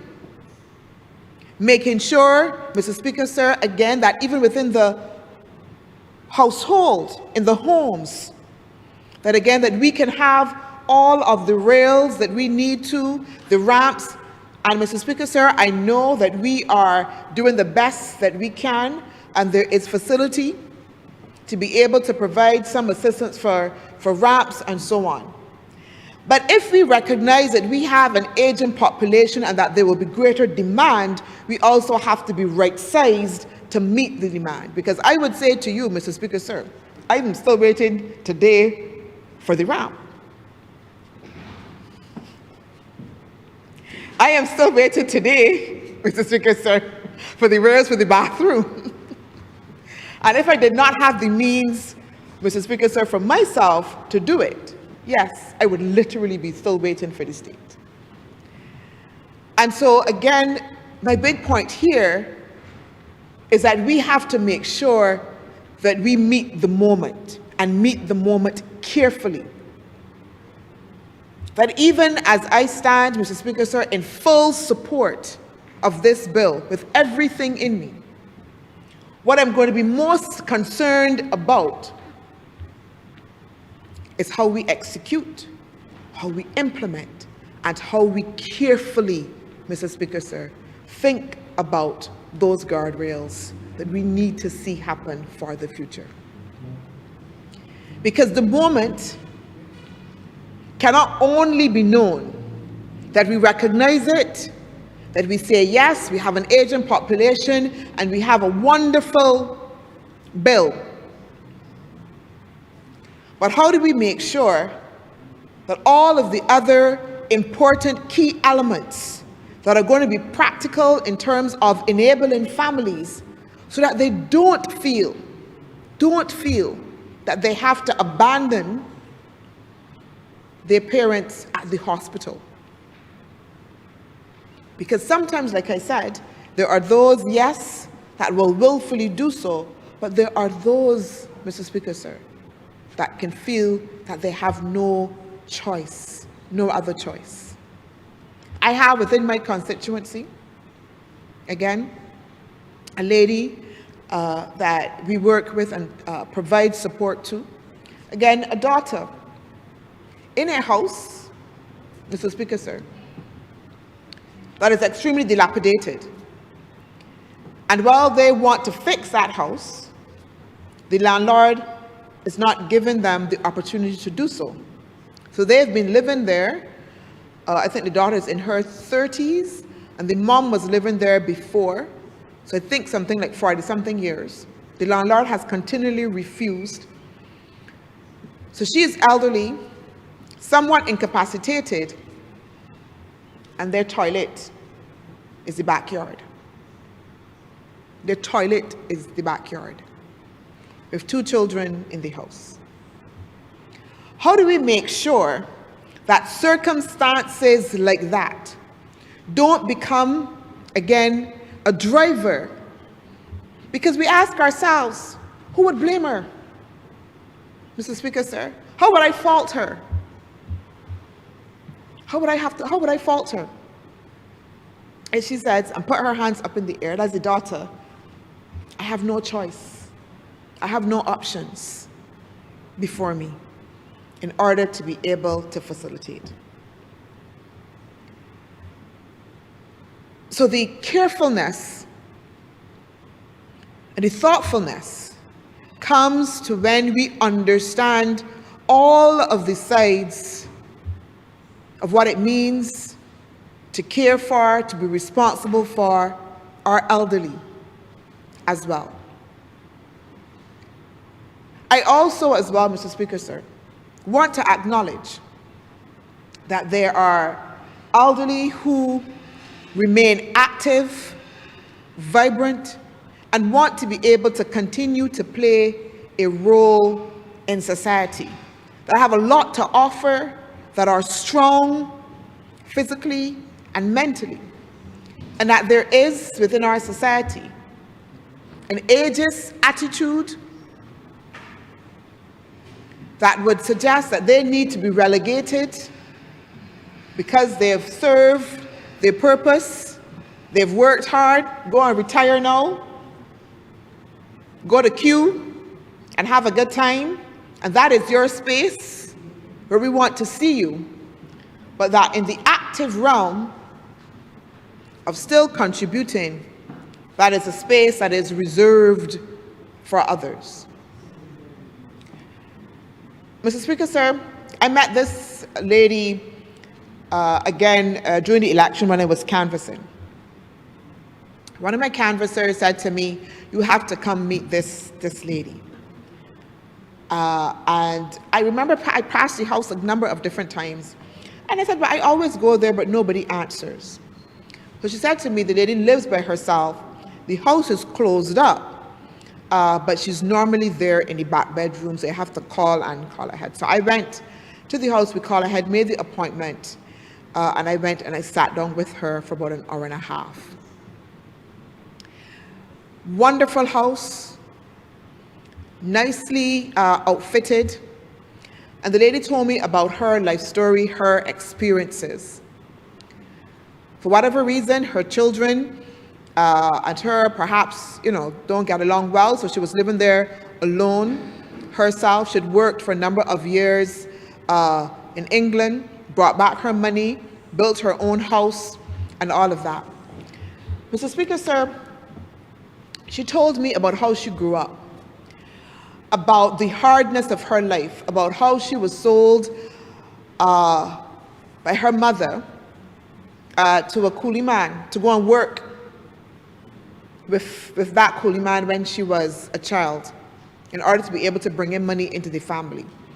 She told me how she said, I'm relating what she said. I'm not being derogatory, I'm relating what she said. She said that she begged, she was on a bicycle with him one day, and she actually saw her mother, and she begged her mother at that time to take her back home. And so she went back home, and she was put to work in the field. But as she got older then, she was able to take that opportunity. And I relate that story to say, there is such richness in the stories and life experiences of our elderly. That story of resilience, that story of being able to overcome. She talked to me about what it meant to be a black woman from the West Indies at that time, she would call it,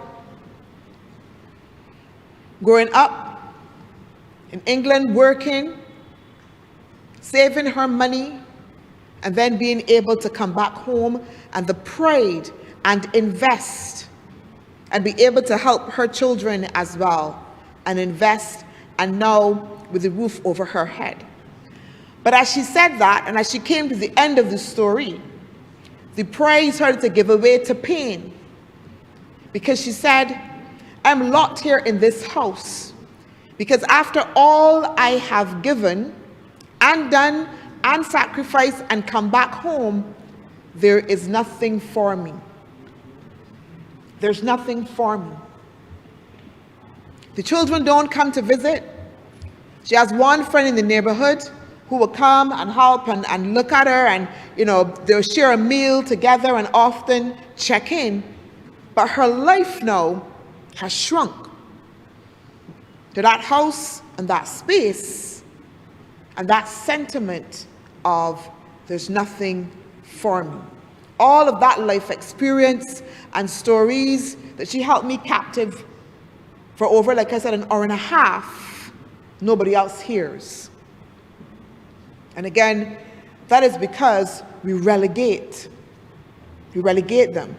We don't want to hear. They don't understand the modern society. These old-time stories don't mean anything. These experiences are for another time. They have no relevance in the current time. And Mr. Speaker, sir, again, we can put legislation in place as policymakers. But what is important is the pulses that we send to society that need to ensure a cultural change in attitudes. Because if we don't do that, the state will have to intervene time and time again and put more guardrails time and time again, because the attitudes of society have not changed. The Honourable Member has 2 minutes. So, Mr. Speaker, sir, I want to recommend that again, that this legislation goes along, and I know that the ministry has started to do it, but an intensified campaign, not about elder abuse. We know that. I understand that. That's important. But I'm talking about a campaign that encourages us once again to be able to value the seniors in our community, what they bring, their stories, what we can learn, what they have to offer, make spaces for them, Mr. Speaker, sir, on boards, to be able to make sure that we don't lose that richness of their experiences, make space for them The bill talks about their importance in decision making, but how do we do that practically? How do we send those pulses, Mr. Speaker, sir, to society?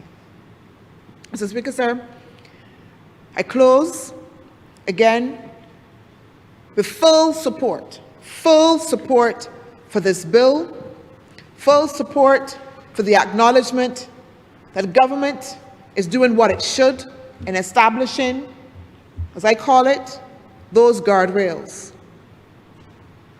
I support the work of the ministry, the hard work of the ministry and the minister before him for bringing this bill. But Mr. Speaker, sir, I end as well by saying the fruit of the thing is going to be in the experience of it. I thank you, Mr. Speaker. I'm obliged. Honourable St. Andrew. Thank you, Mr. Speaker, sir. Mr. Speaker, in listening to this debate today, it reminded me of myself as a young student researching the various plant medicines and plant remedies that we would have used, the different types of medicinal plants found throughout the region. And in studying that, we would often look at the history that brought that knowledge to the region, to Barbados. And what we would have learned was that it was those persons, those older persons from the various communities on the west coast of Africa who came over along with the enslaved, who in some cases retained this information and shared it with generations that came after. What we realized then, even then in that period on the plantation, that the older persons amongst us, those elderly persons who would have learned the virtues of medicinal plants through trial and error, in some cases through information that they retained in their memories, because they took everything from them on the voyage, but what they could not take from them, Mr. Speaker, was that collective consciousness, that knowledge, those memories. So they brought those. And those memories, skills, and traditions would have come through the years, and those things became very important, and we value those things for many years. For many years, persons of a certain age were seen as persons to be respected. I do not know when it happened. I do not know if it's a generational thing. We are at generation what? Generation X? Generation, you know, the young people talk, what are we at now? Alpha, oh, you see that? Like, generation Alpha generation.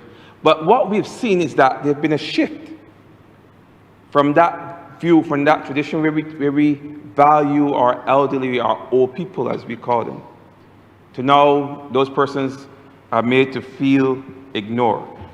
And when you're from a rural space, Mr. Speaker, where sometimes you may be living here, yes, a lot of the communities in the country areas are close-knit, but that's true.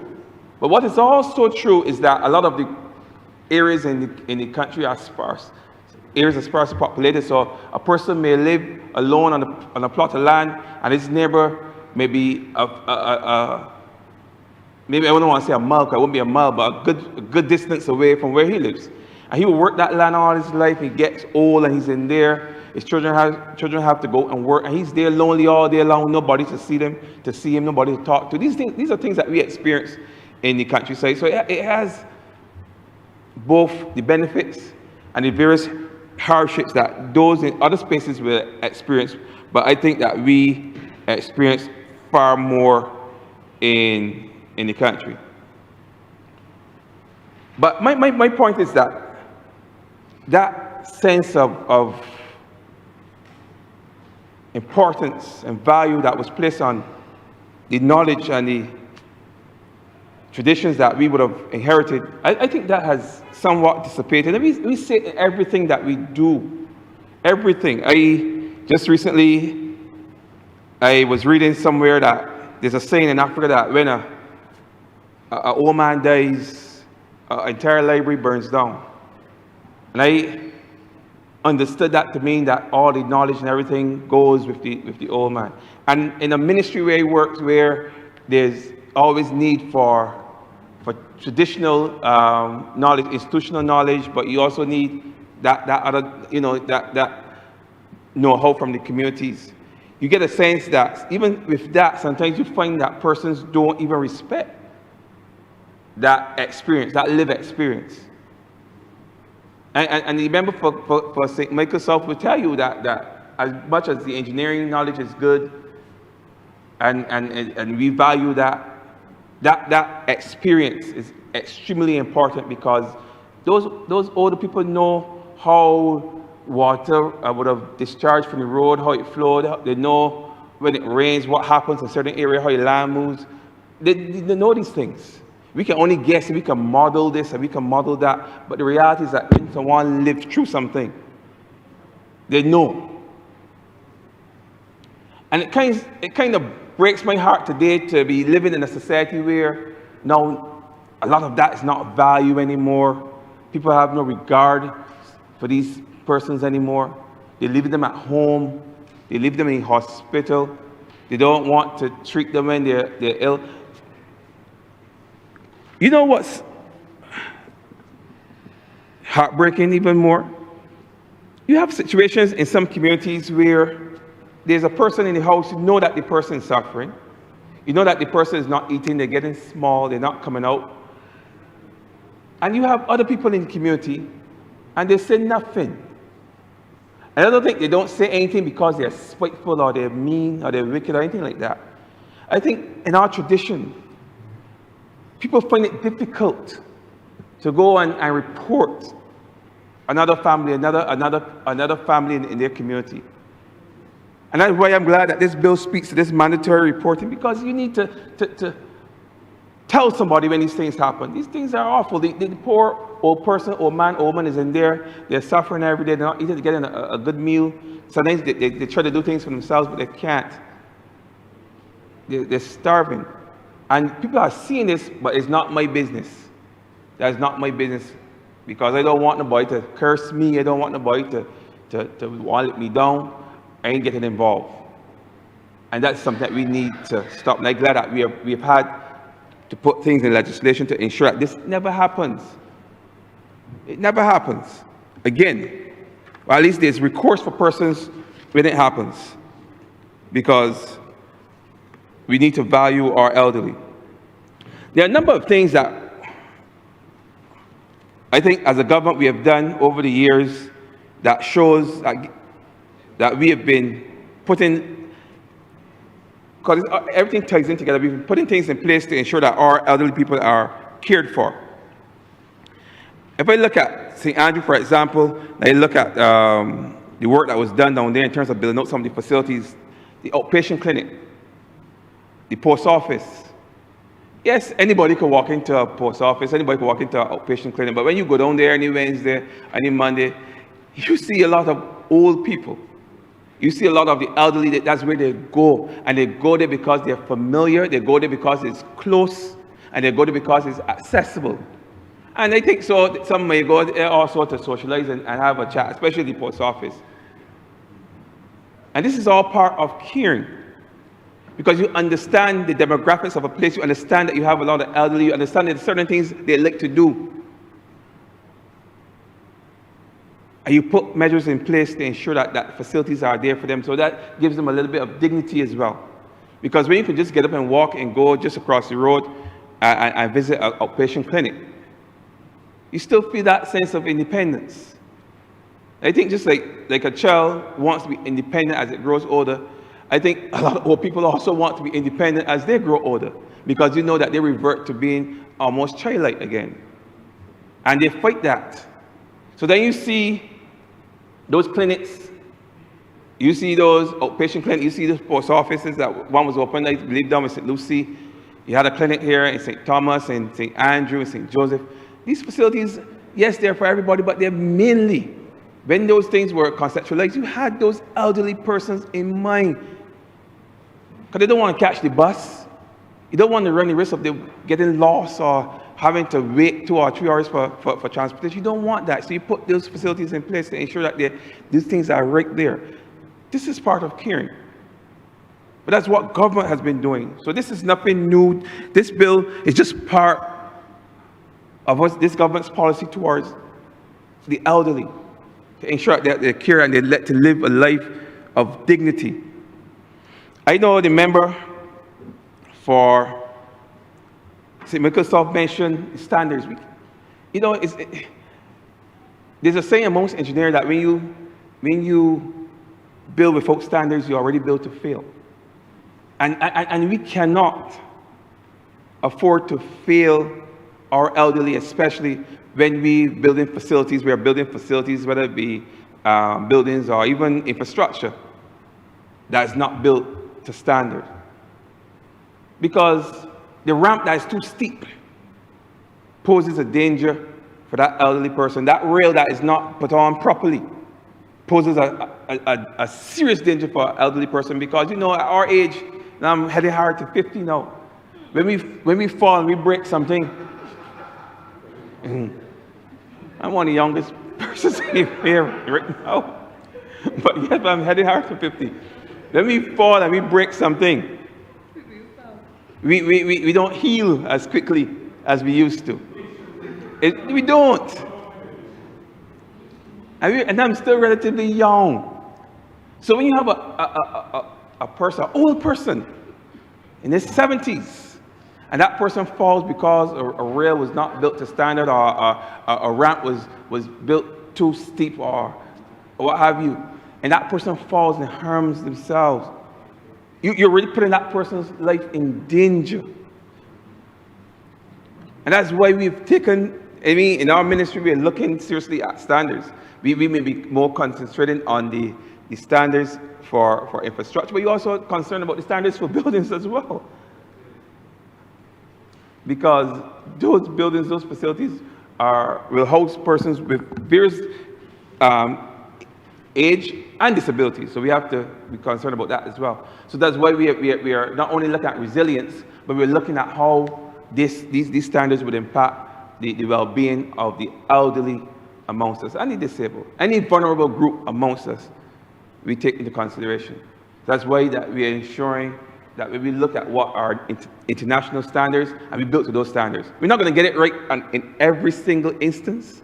We're not going to get everybody to come on board at the same time, but you can guarantee that we are working towards that to ensure that everybody follows a certain guideline as it relates to building for certain standard. And all these things are treated to in this particular bill, because they understand the importance of operating to standard. And standards would also relate to how one cares for the elderly. Caring for old people is not easy. It's difficult. You get frustrated. You get angry. And if you're not well trained, you can very well throw up your hands and go along and let that person there in their filth. Going to work. You know how many old people get up and mess themselves in the morning, and the young people get up and go down to work because they've been touching that. They ain't dealing with that. They tell you, get to the bathroom, call me. A person can't even call you. They don't have the time to call you. But you crawling with them as if you think you're talking to somebody that well. And you get up vexed, you go down to work, and that person stays there for the entire day until you come home. You feel like cleaning them. So these things happen. That's why it's important to have standards. So if you're caring for someone, yes, that's in a home, but if you're caring for someone in a facility, or if it's home-based, you must be trained, because just because you're doing something in your community doesn't mean that you can give a substandard service. You still have to know that, yes, they may say things that may offend you. Yes, they may do things that may upset you, but you still have to act professionally. You still have to exercise patience. Because at this stage in their lives, they need that. They need that more than you can imagine. There's another thing too that I think it's important that we as MPs, in our capacity as MPs, we need to not only know how the old people in our communities live, we also need to know where they live. That's very important. I know some people know where they live at certain times, but we need to know where they live at all times and how they live.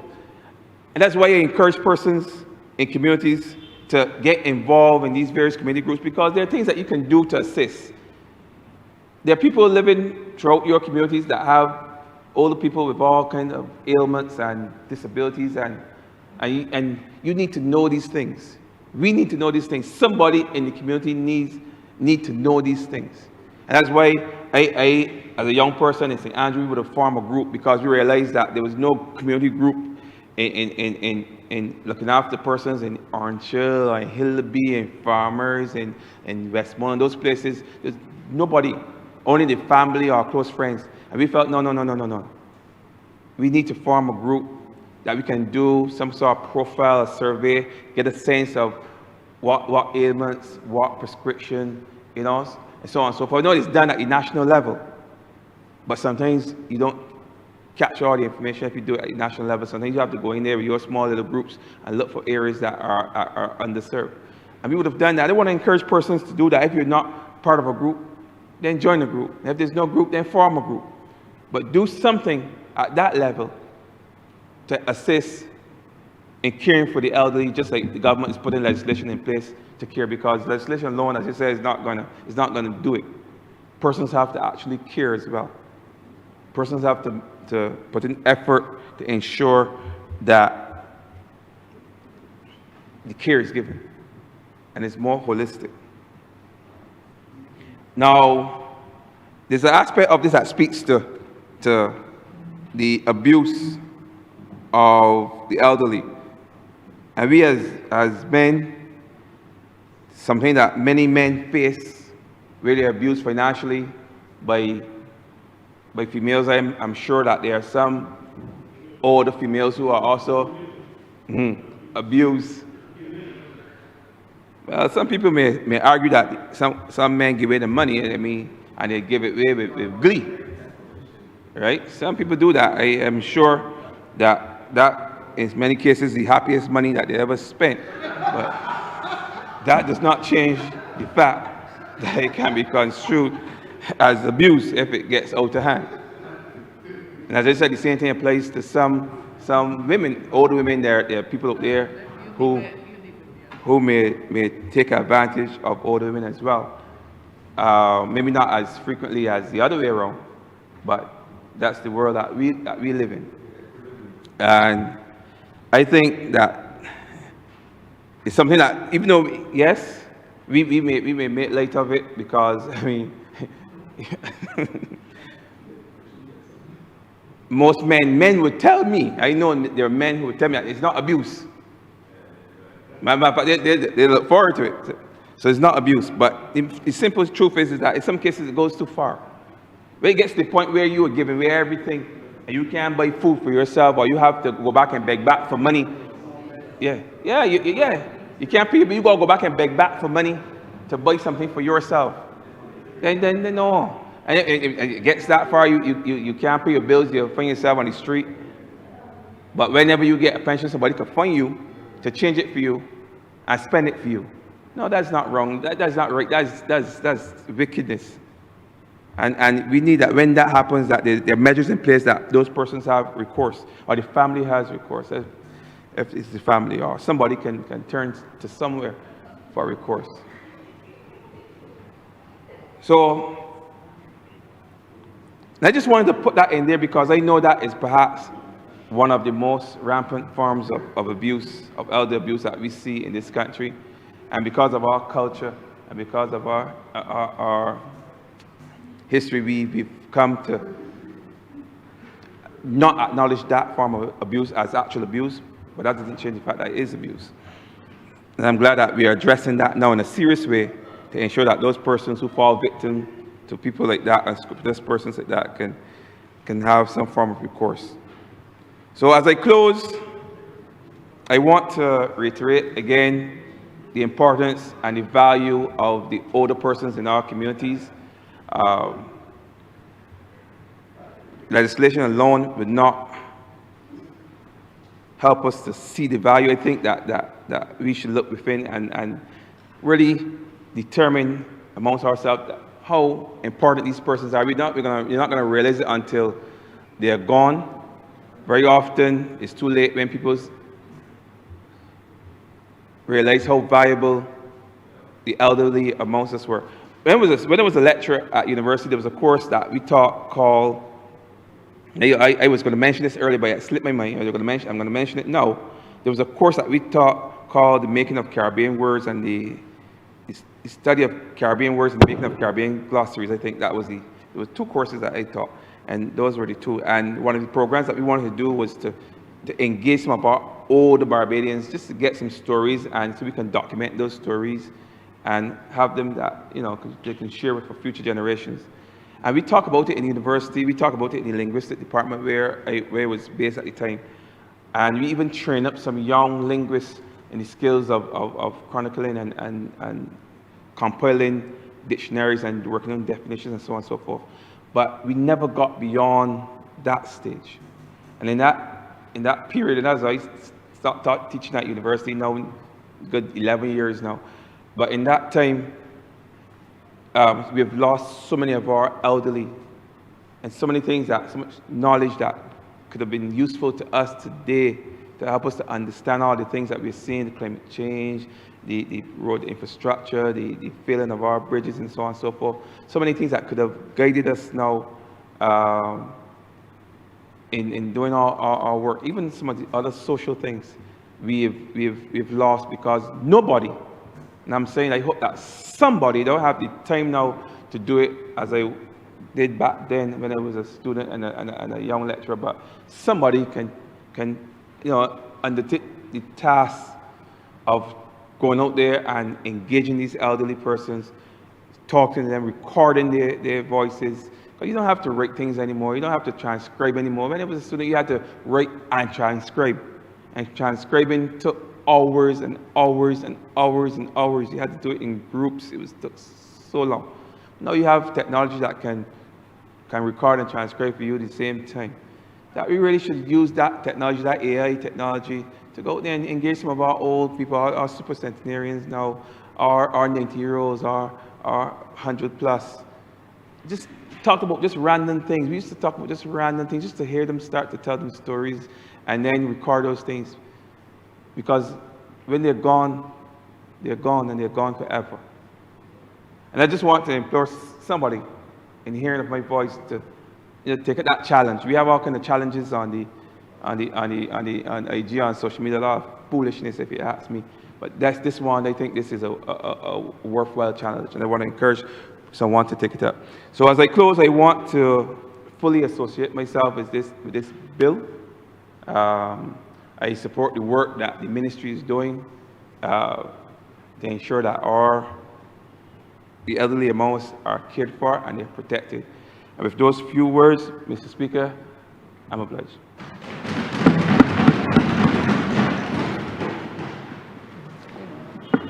You don't make it long.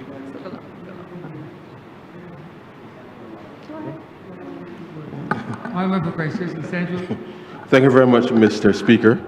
I rise to support this important piece of legislation because one of the very clear mandates that we set about at the beginning of the Barbados Economic Recovery and Transformation Program, sir, was to ensure that as we right-size the Barbados economy, that we gave a commitment under the program, sir, to address vulnerability.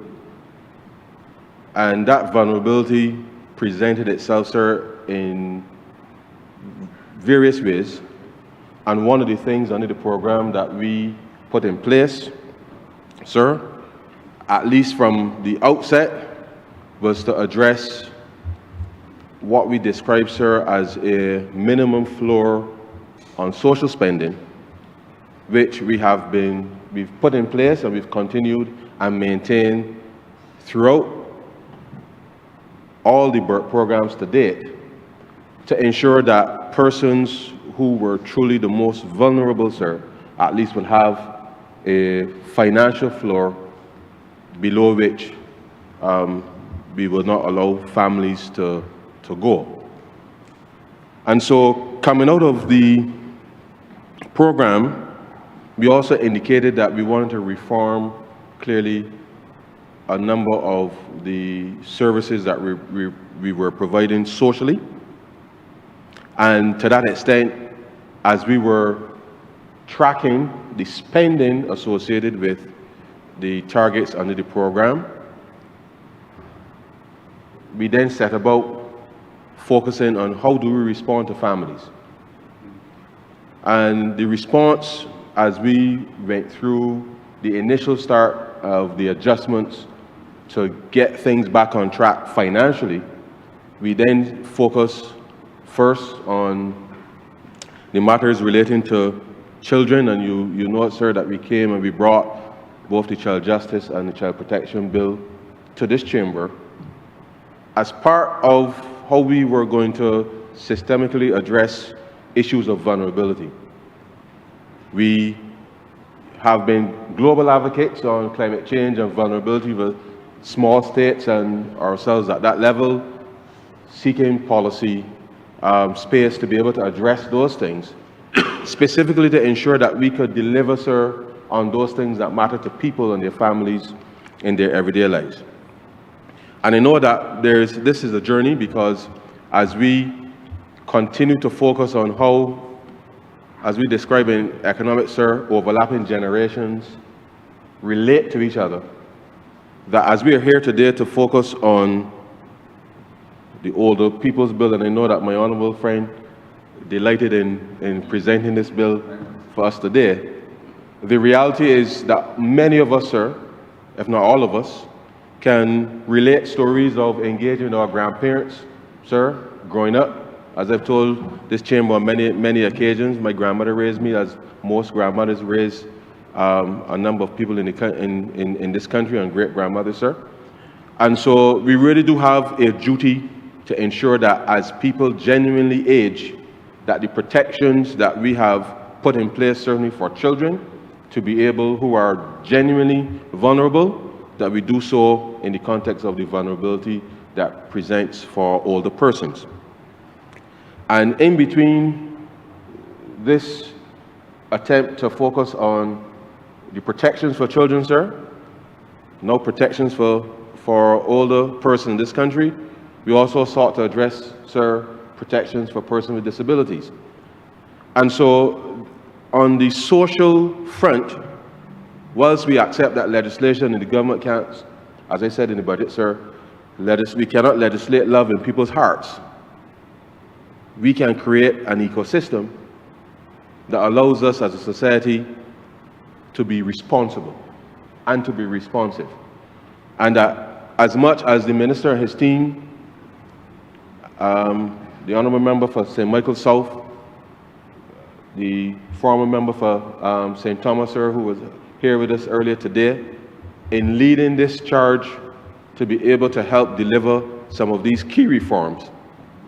I think it is important, sir, that we do not lose sight of the fact that if our Barbadian families don't get stronger, sir, not just organically, but us being able to create what I would describe as a coalition of goodwill, sir, to ensure that we can restore strength across generations in our families, sir, that all that we have been striving to do over these 60 years of independence, sir, of building a nation, that it will come to naught if we do not commit to each other, sir, across generations.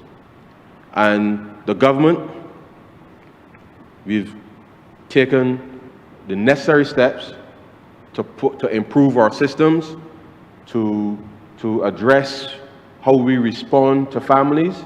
And that's why I think, as the honourable member would have indicated, the reason that we formed the Social Empowerment Agency, sir, is to ensure that our response to families is as comprehensive as we can make it, sir, rather than different institutions, sir, focusing on their particular mandate, but us looking at how do we strengthen families in this country. And as we are mobilizing the rest of government to respond not just to families, but to communities and across the country, sir, that this piece of legislation that's here today, I think, is critically important in terms of how Barbados, sir, can enhance its social service provision, but equally, sir, engaging people in how we can protect the most vulnerable amongst us. And I am happy, sir, to say that we have been able to support the work ongoing in terms of the ministry financially, because it is important to recognize, sir, that, and you would recall, sir, in our days of traversing the length and breadth of Barbados, sir, rubbing shoulders all across Barbados, that one of the very important elements prior to us taking office, sir, in 2018, was that we visited households in Barbados where the single stable income was that of the older person, the pensioner in the home, sir. And at the time, as people's hopes were dashed, some of the young people's hopes were dashed because of the introduction of the policy at the university to pay fees, that put additional strain, sir, on those very households, because the potential for earning income for those young people meant that, again, sir, the very people that we want to serve, that we want to protect with this bill, sir, their financial circumstance meant that they had to utilize their own resources now to further support the family. And whilst that is nothing new for Barbadian households, that was something certainly of our own doing as government. And therefore, we sought to correct that as quickly as we could, sir, by doing a few things. And let me remind the country through you, sir, that one of the very first things that we did on assuming office, sir, you would recall, is that we increased the contributive pension to ensure that those very households who were struggling and living off of the single income of these individuals, that they could see a better way of surviving as we did the initial adjustment, sir, under the BERT program. And therefore, as we did that initially, that was intended to ensure that, again, not just with respect to the targets under the program, but it was in response to the fact that as we engaged right across the length and breadth of Barbados, sir, that we were responding to the situation as we saw it, sir, matched with the affordability that was able to be put in place, given the fact that the general pension system had not seen any significant increases for a number of years.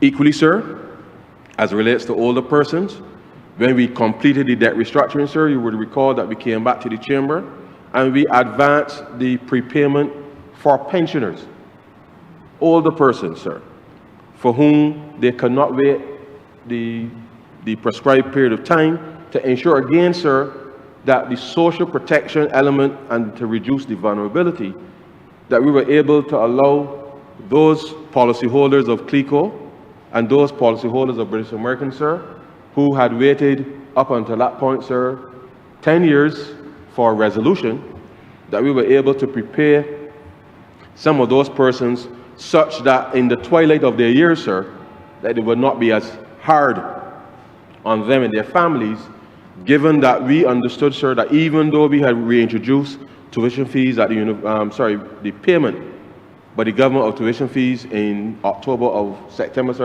of 2018, that it will still take time for those young people to complete their education, sir, before they can get a job to help support their families.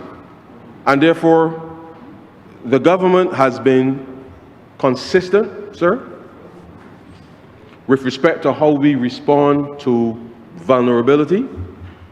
And this bill today, sir, I think nobody in their right mind, sir, would oppose any of the provisions that are here.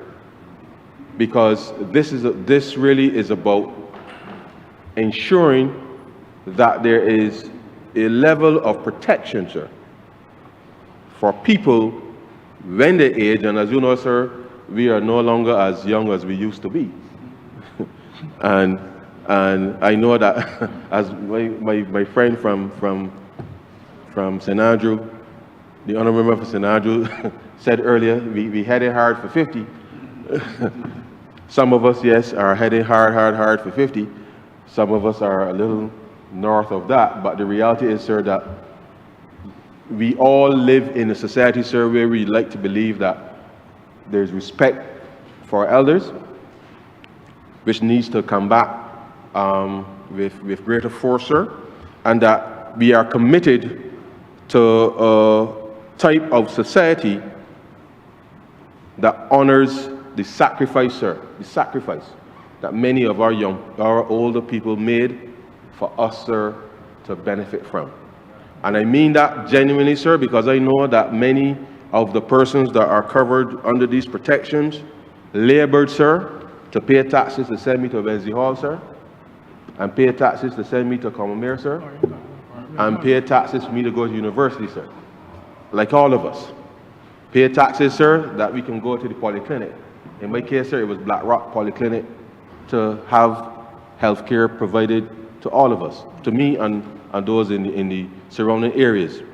And therefore, it is only responsible of us now, a generation of people coming out of independence, to ensure that we do what is right for the elderly in this country. Now, I just want to make a couple other points, sir, to indicate that one of the challenges that we have in our society, sir, is we don't like to talk about things in the family, sir. Whether it is the medical history, sir, or certainly financial matters, sir, we don't like to talk about these things in families. And I think one of the very things that bedevils families is the difficulty that some of us may have with making the decision as to who to leave the property to.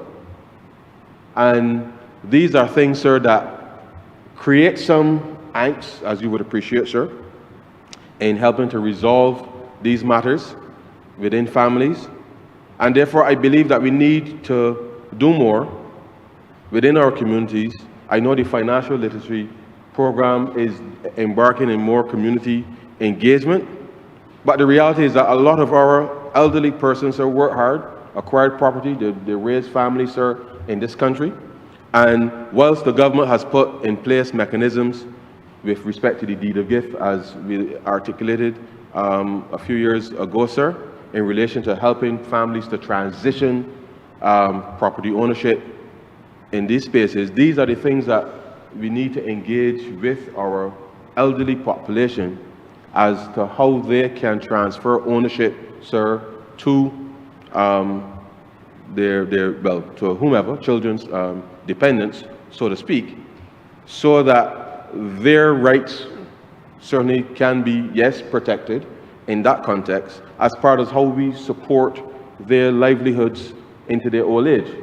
And whilst we are finalizing the mechanism now, sir, for issues related to reverse mortgages and the like, to service persons of this demographic, it is going to be important, sir, that we engage in some fairly aggressive education, if you like, sir, such that persons that this bill could potentially impact, that they understand how they can exercise, sir, and take advantage of said opportunities.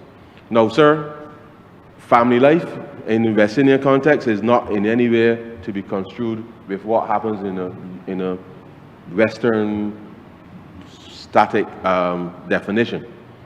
And therefore, it is important that between these issues that need to be addressed as it relates to older persons, sir, as well as within families, it is going to be important because we do not want to see the hard work of older persons whether it is the family home, sir, whether it is the acre of land that is available to come into production, sir, that they end up in a non-productive state, such that they become potentially public nuisances at worst. But more I suppose, perhaps worse than that, is brothers and sisters fighting over what to do with the property. Because that type of dysfunction, sir, is really not healthy for a society. And therefore, we really must encourage our elderly population that either, sir, through the process of the making a will and those types of things, sir, to actually make a decision as to who will take on the responsibility for these assets, sir, such that there's an orderly process with respect to how these things are discharged. Because the one thing I would say, sir, that has held back the development of a number of families in this country is the failure, sir, of us creating an ecosystem that allows for some of these things to happen in a much seamless way.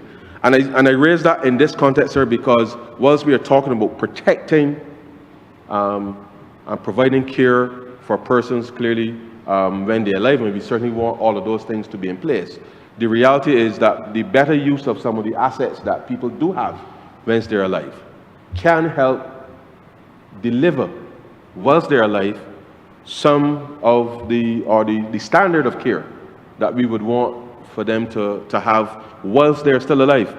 And therefore, it is important that we support those efforts. And I want to say that I know the Social Empowerment Agency has a lot of work to do in just delivering better on the existing services. And therefore, the cohesion in terms of family response, aligned with these additional supporting mechanisms, I believe, sir, will redound to the benefit and strengthen of families across the board. But it's not going to happen overnight by us snapping a finger or even passing legislation. It is work that has to be done every single day, sir, in our homes, in our communities, with the full support of government, which I can say to you, sir, that the government is intending to move in this direction to make sure that it is as easy as possible to dispose of any of these assets in this way. Because, sir, getting access to resources beyond what government, the state, can provide will also give people choices that they perhaps were not aware was available to them, simply because we are able now to press assets that are not productive into production in order for people then to be able to make decisions on their own volition, and which I hope will provide the type of care that we want. As you know, sir, we've constructed the first phase of the geriatric hospital again, sir, with respect to being able to expand the provision of care. I mean, Barbados is an aging society. And I want to say something, sir, because I got a message, I don't know if it's Instagram or WhatsApp, recently, last week when I was in Washington. And the message related to a proposal in Trinidad which proposed to eliminate the payment of taxes for pensioners. And it is a curious thing, because as the population ages, sir, and we have not replaced the population replacement rate, sir, is not at the level that it should be. And therefore, from a structural perspective, I can only say to Bajans that whilst we can improve the administration of taxation as it relates to pensioners, as you know, in the budget, sir, we increased the threshold from 50,000 to 75,000 just a few weeks ago. But over the long term, sir, if we are not having enough people coming into the workforce, sir, attracting through an aggressive immigration program to have more workers into the country, sir, then and if we don't solve the NCD problem, sir, on the other hand, then we're going to have a situation where we're going to have a very aged population with nobody paying taxes.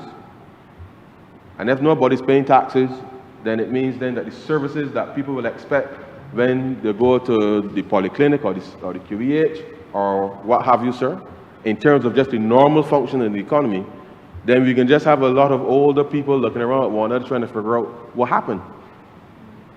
And so this is not a philosophical thing. This is something that we now have to let people understand that the quality of services that will be provided is really dependent on us ensuring that the money we are actually spending now in education and training, that the people are getting into the workforce and helping to deliver on those services that we want to provide. One, not just to protect the people that this legislation is seeking to protect, but you're talking about how the silver economy now, sir, is going to take an even more important impact on the economy itself. And so earlier when I spoke to you, sir, about the fact that we met many people for whom the pension was the stabilizing factor in the households, then we have work to do on all fronts, sir. Because the quality of life that people can expect to live in this country going forward is going to be interdependent on the level of investment, and that's why the reduction of child abuse, how we address child justice by diverting young people away from the criminal system and getting them into more productive programs, sir, so that they become responsible adults to help deliver the kind of care that we want, not just for this demographic, but across the society. It is going to be important that we understand that government's policy has been consistent, has been coherent, and we are doing the work, sir, to make sure that as Barbados' population ages, that we're equally reinforcing the investment that we're making in our young people as we have them now, and that equally, sir, we are working at being able to attract other people to come in to help bolster the numbers with respect to survival, to the not just the tax structure, but the actual delivery of the kind of services that we will expect people when they retire to be able to enjoy. And so this is not an esoteric discussion, sir. This is what this government's work has been under the Barbados Economic Recovery and Transformation Program, sir. And so we have to get it right. We have to get it right quickly, because with each year, as the persons above 50, if I recall correctly, by 2050, sir, it is estimated that half the population will be over 65. And that is just, sir, in 24 years. And therefore, if half the population is projected to be over 65 by 2050, we now have to make sure that that does not become a reality. And therefore, as the government, in seeking to create an ecosystem where we attract people to Barbados, we ensure that the training that I know the Honourable Member for St. James South is rolling out across the length and breadth of Barbados, sir, for our young people to engage, is going to be important, because we have to ensure that, one, pensions are paid, two, the economy is growing such that the national insurance, for which my friend here from St. Peter has responsibility for, that the investment income is coming back into the national insurance, such that this bill in relation to the financial protections for older people, I mean, I really don't like the name, but that's the name of the bill, sir, older people. They prefer that as the accepted term, not elderly. Not older people, older people, sir, that there's the social safety net is there. And so we will continue to work under the Barbados Economic Recovery and Transformation Program to ensure that the treatment of vulnerability is as comprehensively covered as we could possibly make it, sir. And so I really have no difficulty at all supporting this legislation. We do have to, and it's not that the government wants to get into anybody's family business in that way, sir, but we have to create space such that people are confident to address some of these family challenges. I would say, sir, that I think what my honourable friend from St. Andrew was attempting to say is that there are some men in this country, sir, that have not developed good relations with their families. And that's a reality, sir.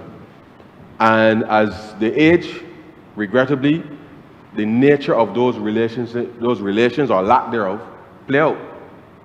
And as you know, sir, most families are headed by single parent homes which are female headed, and therefore the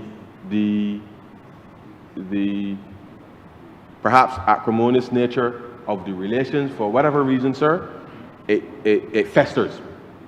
And to the extent that, even as I said in the wrap up to the budget, sir, one of the things that concerns the government is not just the financial protection, but as we said, sir, we are going to put a mechanism in place so that the National Insurance and Social Security Service will send to everybody over the age of 50, sir, a statement of their contributions every year on their birthday, sir, so that the government is allowing people to know where they stand with respect to Social Security. Because there are too many people, and as many of us as MPs have observed, there are many men out there, sir, they're working, jobs all over the place. Sometimes they remember to make the contribution, sometimes they don't. And when they're no longer able to work, sir, because we believe, you know, these men, sir, we can always be strong, and so we believe that somehow or the other, that we can always be able to work. Something happens, sir, you get ill, and then you're no longer able to provide for yourself or even for your family. And therefore, as this particular process is rolled out, just to give people a reminder and let them know what they can do to make amends before you reach the age of 67, and I know the ages will go up as we move ahead. We really need, sir, people to be a little more responsible and look after that interest so that as they age, they have the protection in place which the state has already provided. And this is important, sir, because there are a lot of men in this country who fall short of the contribution, the number of contributions that will make you eligible for a contributory pension. And because of that, and because we know that they were working, they then don't obviously qualify for a non-contributory pension. And therefore, it is important that we help people to help themselves, sir. And therefore, that is something that we will do, because at the end of the day, sir, if the less vulnerability that we can create in the country, the better it is, sir, for everybody in the long run. And therefore, whilst as politicians, we would like to help people, the reality is that we need to make sure that people are helping themselves to avoid any of the issues that arise with people being vulnerable, susceptible, sir. Because if, as you know, sir, people are desperate for money, somebody could come along, sir, and offer them something that they might otherwise refuse, but because of the circumstance, then they may find themselves making choices that they ordinarily wouldn't.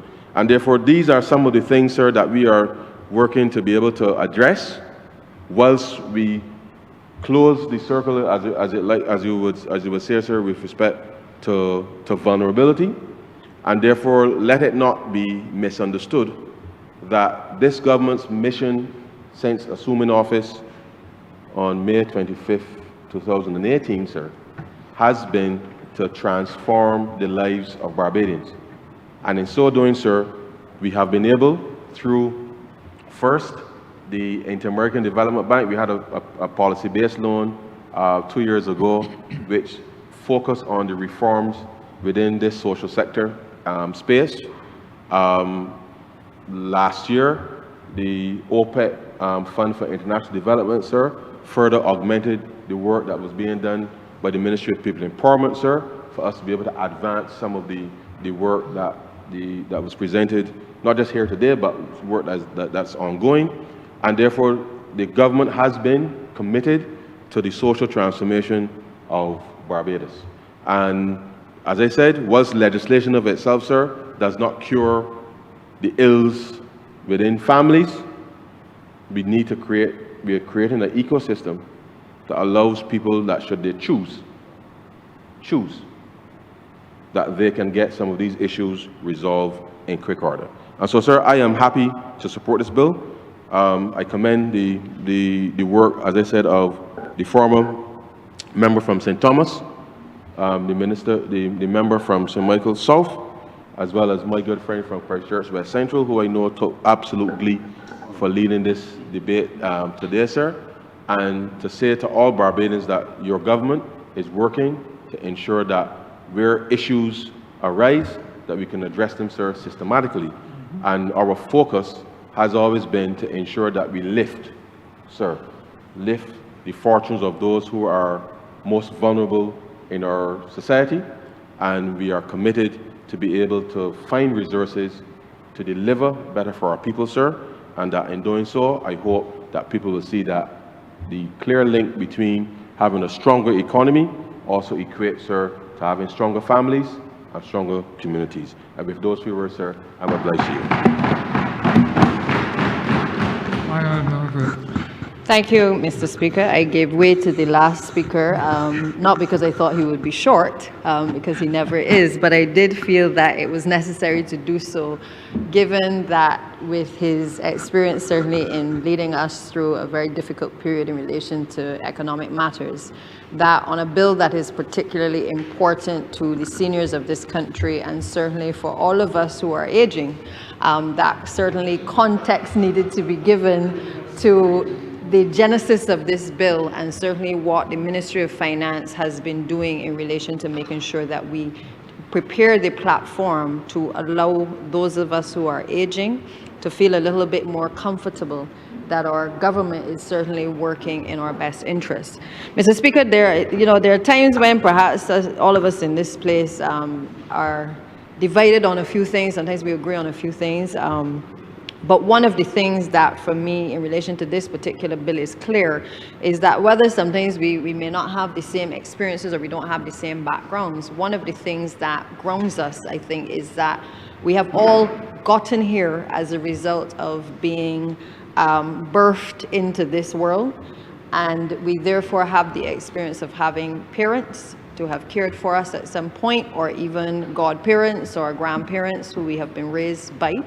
And therefore, as certainly I've been in this place going 15 years, certainly in my time in this place, I have interacted with many of my colleagues who in both places have been impacted by their parents aging, by themselves also being the recipients of the aging process. And certainly, as you've heard from other members during the course of today, obviously we are all at different times feeling the burden of being able to care for our elderly parents, certainly because they have also cared for us. The reality, Mr. Speaker, is that we are seeing declining birth rates in Barbados. Prime Minister Motley often references the fact that we are challenged at this point in time in terms of the number of students coming through the system, and therefore that has a direct impact in terms of the future generation and the persons who are going to be able to carry some of the weight in this country. And we also are mindful that we also have one of the fastest growing aging populations in this part of the Western Hemisphere. I believe the figures are somewhere between 16 to 19% of our population is in the 65 years or over bracket. And it is anticipated that in the next 10 years, we could surpass somewhere around 20%. Certainly by 50 years from now, we could be at 50% of the population of Barbados being over the age of 65. Mr. Speaker, for most people, I don't think that those numbers may mean much. But I certainly believe that it's important for us to contextualize this debate against that background. We have had as a government to face some hard truths, not only in relation to dealing with what we inherited, but also dealing with the fact that we have to, while making sure that we steer the ship, that we also make sure that we lay a foundation for future generations to come to be able to build on the foundation that we have laid as well. We have therefore, as you heard the last speaker, the Honourable Member for Christchurch West Central speak to, spent a considerable amount of time laying that foundation in the area of finance, making sure that whether it has been the increases in the non-contributory pension, making sure that we are putting the investment into building out facilities for our elderly population in terms of residential care, that we are doing the things that are necessary once we have the fiscal space available to us to ensure that we allow for the elderly population to get a little bit more into their pocket to be able to breathe a little easier. Back in 2023, we were able to bring to this Parliament, in good faith as well, a policy on aging that has guided certainly this particular piece of legislation. And we have also in that policy looked at the fact that we had to address the issues of healthy living, because if you speak of aging, you cannot speak of aging in a vacuum. You have to speak of people being active agers and active people. You also have to speak about nutrition. You have to speak about all of the issues that affect the elderly. And that policy certainly laid the framework and the foundation for where we are today in being able to evolve to this particular piece of legislation, the Older Persons Care and Protection Bill. I had the opportunity, Mr. Speaker, to care for my grandmother. I was able to do so up to the point, certainly, till I took ill. I had to go overseas. But it was the greatest joy that I've ever had in my life, being able to care for the person who cared for me as a child and who raised me. And one of the things that has taught me in relation to why this particular piece of legislation is so important, as I think it has, as others have shared as well, is that we have a responsibility as the generation that has benefited from the older population to be able to put the structures, the systems in place to really guide the next generation to come. And I say that because I remember as a child going to the hospital with my grandmother, and I remember being extremely upset because she had a heart condition. And I remember the nurse at the time told my grandmother to lie down. And for those who know, when you have a heart condition, if you have to lay down flat, it's real problems. You can't breathe, all kinds of things. But as old people pay attention to what doctors in particular say and anybody in authority. So my grandmother was proceeding to lay down on the bed. And there I am as a young girl saying, but Gran, you don't lay down at home. How you can, what are you doing? Why are you laying down? Only to realize that the manner in which the nurse was liaising with her obviously was very rough in terms of she wasn't asking the questions, and I believe I heard the Honourable Member for Christchurch South speak to this in terms of the way we care for the elderly, not just in our homes, but how we care for the elderly within institutions as well. And there I was as a young girl watching how an institution was caring for an elderly grandmother who, as most other elderly people, will just follow instructions. But it stuck in my head from that early age, and I would say this without fear, that at that early age, because of the way I saw how my grandmother was being treated, I made a decision. I was a young attorney at the time, and I made a decision that no matter what, I would make sure I got her the best care. I would always be there with her till the day she died to make sure that anytime there was a situation where she was placed in a room and she may have been asked questions, that she had a carer, she had somebody who could basically articulate on her behalf. That, sir, has driven me in relation to my even advocacy of the healthcare in the healthcare system and the healthcare arena, that it is important that you have patient advocates. You have people who are able to go with elderly persons to a hospital, you're able to go, if you admit them into an institution of any kind, that people have the opportunity to have patient advocates who can explain procedures, who can make sure that when people come out of institutions as well, that not only that they understand what they must go home and do to make themselves better, but equally that there is a conversation with their families so that they, as the Honourable Member for Christchurch South experienced, that we can bring an end to those situations where people are left in limbo, not knowing what it is that they're supposed to do when they go home. And I've seen it as a big woman, Mr. Speaker. I have seen it on many occasions visiting the hospital, whether for constituents or other people. And I've spoken about it here in the estimates, in budget debate, and I keep repeating it, that while we speak of care and protection in relation to households, we have to speak of it in relation to residential facilities, nursing institutions, or healthcare facilities, or institutions in terms of primary and secondary healthcare as well. I also had the opportunity, Mr. Speaker, and as I said, these are the things I believe that shape you, and the things that when you stand in this place must give you the philosophy upon which you speak when you support particular pieces of legislation. I recall during COVID, my mother was experiencing the early stages of Alzheimer's. And I recall even prior to that period, I used to leave the cabinet meetings on Bay Street, and I would go to the nursing home and I would sit down with her. I would lie down in the bed. There was a freedom that we had to be able to still interact because she had to be institutionalized at that time. And I remember as the COVID period came in, being unable to visit the home. And I considered this one of the most difficult periods of my entire life. Not anything else that I've gone through has been this difficult. To know that you are busy trying to help run a country, but you end up having to leave the cabinet meetings, you're on meetings on a day, and you can go and you can see your mother at one point, and you can spend a couple of hours, lie down in the bed with her, make sure that she has something to eat and everything, interact with the other people in the home.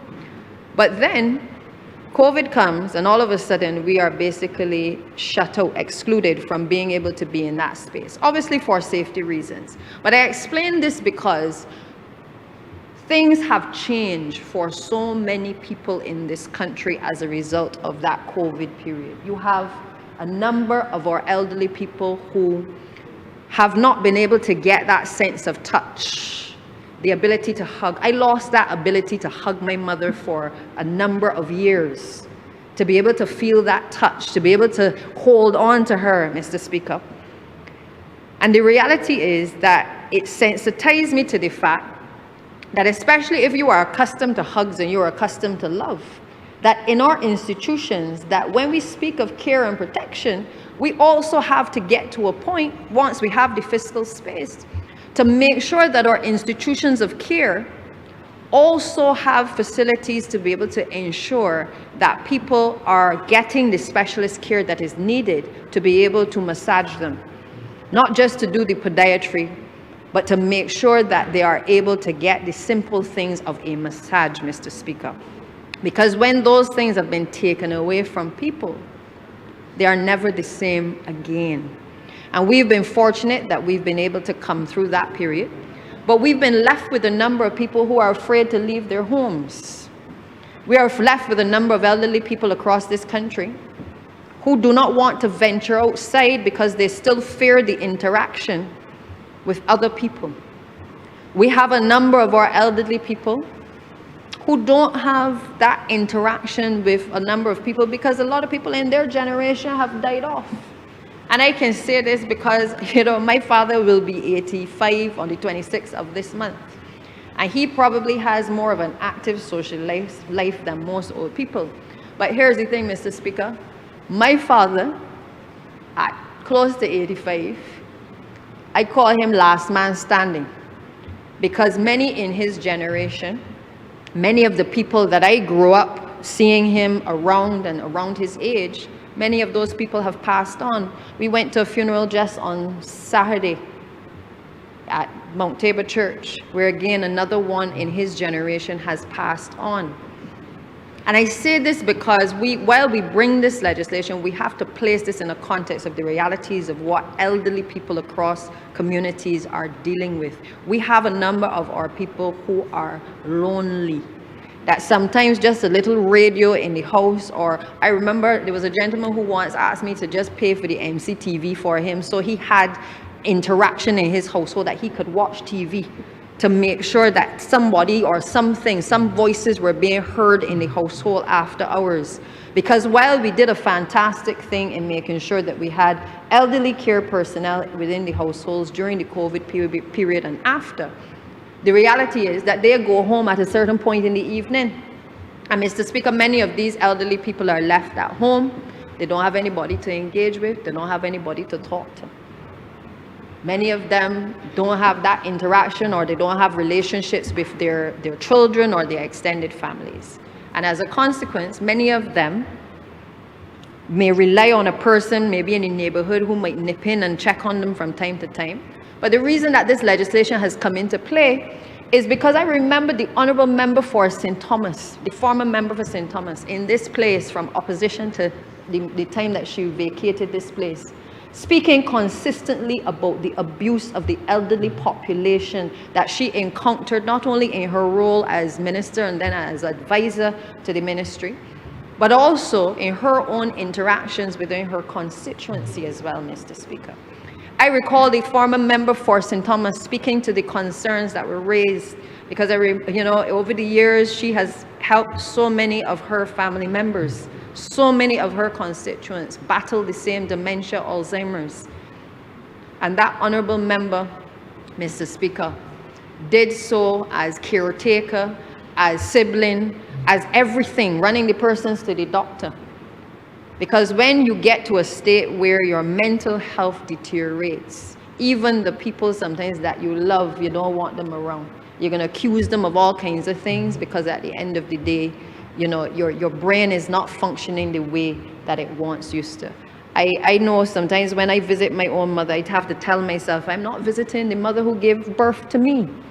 Because you come to a point where you recognize that people will change because of these types of issues, because of dementia and because of Alzheimer's.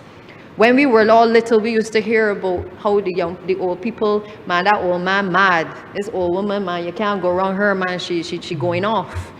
And we have come full circle to understand conditions in a different way, to understand and to pick up the signs and the symptoms, and to know as a parliament that we must protect those people who cannot protect themselves, not only because they're our constituents, but because we have had the lived experience in our homes in dealing with these real life situations. That is why this older persons bill, Mr. Speaker, is before this place. Because just as members in this place have taken personally the issues relating to persons with disabilities, because we've had people who have had disabilities and who felt passionate about the issue and who made sure that they sensitized all of us to the issues as well. We've also had people who felt very passionately about children and making sure that children were protected, because they themselves cannot protect themselves, and we need to make sure that we protect them, because people understand the issues of abuse, especially in densely populated communities. We have brought this elder care bill, Mr. Speaker, this older persons bill here today, because this parliament, this government understands its responsibility. We know we cannot do everything. We know as the Honourable Member for St. Michael South said earlier, we understand that we've gotten to a place that sometimes is a very dark place, that we actually have to legislate behavior, that we've gotten to a point where we have to tell people what they must do to care and to protect their elderly and their elderly families in households. We've gotten to that point. But we as a government are not afraid to get to that point and to put the things in place to at least give the framework that all the other regulations and the standards can now be built around. And hopefully the messaging can be done by the Honourable Minister and his team to make sure that the population understands the importance of caring and protecting the elderly population in this country. I have had the pleasure, Mr. Speaker, as well, of having to care for my father. And that has been the biggest life lesson of all, sir, because to him I owe a debt of gratitude for his investment in me. And therefore, I have seen through his eyes what it is to age before my eyes.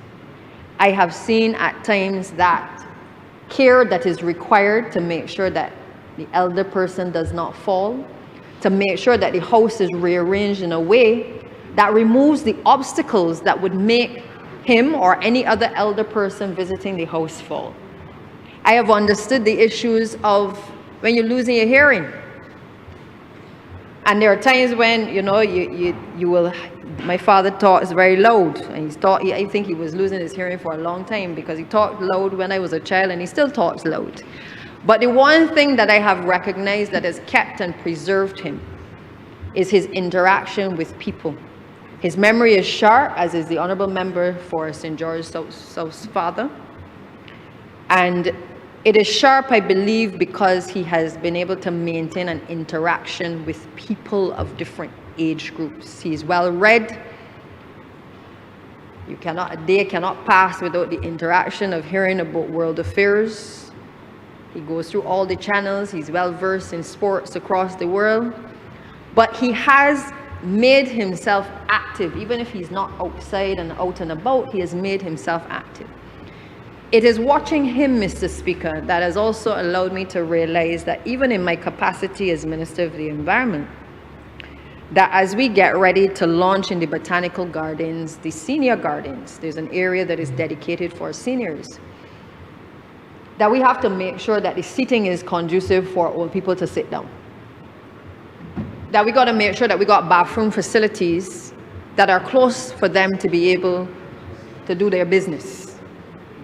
That we have to make sure that there are nutritious meals available within this space, not pigtails or other finery eating that the Honourable Member for St. George North likes, but things that will be consistent with the policies of this administration, because we cannot on the one hand tell this country about the national nutritional policy, and then when we come into these recreational spaces where we're talking about active aging and we need to get everybody, you know, as active seniors, that we're then not balancing the foods and the nutrition that we're also putting on the table, Mr. Speaker. And one of the things I like about this bill is that this bill speaks to an interministerial committee, which I believe addresses the notion that this is not about simply the ministers, the Ministry of People Empowerment and Elder Affairs. This bill touches on almost every other ministry if it is going to be effective. So whether it is how you educate people over at the Ministry of Education to make sure that our younger generation understands that they will get old, because you know they never told us when we were young that we were going to get old. We were told to get old, get educated, go and get a job, and that was the end of life. You know, you get married and you have children and that was it. But rarely do we teach our children that the aging process is a real part of life. So we always believe it's just about getting big and growing up. We never tell ourselves that we're going to also have to care for parents, and we're going to have to care for ourselves, and that every day you ain't going to feel the same, and that your body goes through all of these different changes. So education has to play a big role in making sure that this policy works, and hence the interministerial committee. Healthcare has to play a big part. Because, Mr. Speaker, while we speak about building out infrastructure and building out residential facilities, the reality is that given the statistics that I highlighted at the outset about our aging population, we cannot run from this issue and believe that we can build a geriatric hospital and that we can build a residential facility up Sterling, but not address the issues within communities where people may have to live in place, because whenever we build out and complete and open up the geriatric hospital, we may still not be able to meet the demand of the number of people who are knocking on the door to get in. And we know this from now, even before the doors open, Mr. Speaker. So what does it tell us? It means that while we build out Sterling, and we provide the daycare facilities, the Honourable Member for Christchurch West Central will also at some point, and his team, have to come to the realization that we have to start to look more at the community living and being able to build out the facilities within homes as well. So what does that mean? What does that look like? Because for me, it is twofold. It is about incentivizing more and more people to be able to get involved in being able to renovate and retrofit homes or build out facilities, and we give them concessions to be able to do so, to be able to manage those facilities. I know we've had the discussions with the associations, with elder care, to be able to look at how they can get involved. But we need more, Mr. Speaker, because if 50% of our population in 50 years is likely to be over the age of 65, well, I will humbly suggest to this place that there's no Sterling and no geriatric hospital alone that is going to satisfy the demand for the entry into institutional care. And therefore, while we are looking at these structures, we must also be looking at the reality of everyday life within our communities for people who simply may not be able to get into the door because they're on a waiting list. And therefore, we have to look at the costs. I think somebody mentioned it earlier, the reality of leaving a hospital and having to go home to your house. What do you have to look at when you're going back home after you've had some major operation or you have some condition? And I took the opportunity while the Honourable Member for Christchurch South was talking about her experiences to go on a particular website to share with this chamber the realities of the cost of caring for people at home. If you can get into an institution, fine. But if you cannot get into an institution, these are some of the costs that people have to look at. One of the first things that people have to address, especially if they don't have good mobility, they got to go and buy the grip bars. A grip bar can cost you, a 16-inch grip bar can cost you $60. And it goes up, Mr. Speaker. You will know about this. If you have to get a shower chair, you're looking at $265. If you have to get your toilet seat raised because you might got some hip surgery and you got to get a little ease off of the toilet seat because it is too low, you are looking at $90. If you need one of those shower extensions to be able to, because you might not be able to reach up your hand, you got to be able to have it at a lower level to be able to allow for the water to be able to go all over your body, we're talking about $72, Mr. Speaker. If you need a commode, and many elderly people, well, it is difficult to have these conversations about commodes. I like to tell people, let us face facts. It is better for you to have these assisted devices in the house, and if you get the urge during the night, you can perhaps use it. Some people don't have the choice, and therefore, if you have to get a commode, you are starting at $185, Mr. Speaker. If you need the bath transfer seats, as some people do, to be able to slide them across a seat that is a little bit bigger, it has the handles as well, we're talking about $265. A bed rail, to be able to stop the elderly person from rolling off with the bed, we are at $160. Some people require the bath mats because if they do have the mobility and they can get in the shower and they've bought the handrail and they've bought the seat, they need the bath mat, they're talking $70. Mr. Speaker, if you need the adult Pampers, we are talking sometimes $60 and up, depending on the type of Pampers that you are buying. If you need the bed rail, there's also some that are $229. The underlay, which many people nowadays will use, especially if you cannot move the elderly person and they can't get off the bed, or if you're using it at night to be able to allow them not, if they can't get off of the bed, to go on to the commode, you're looking at $20 for 25 in a package.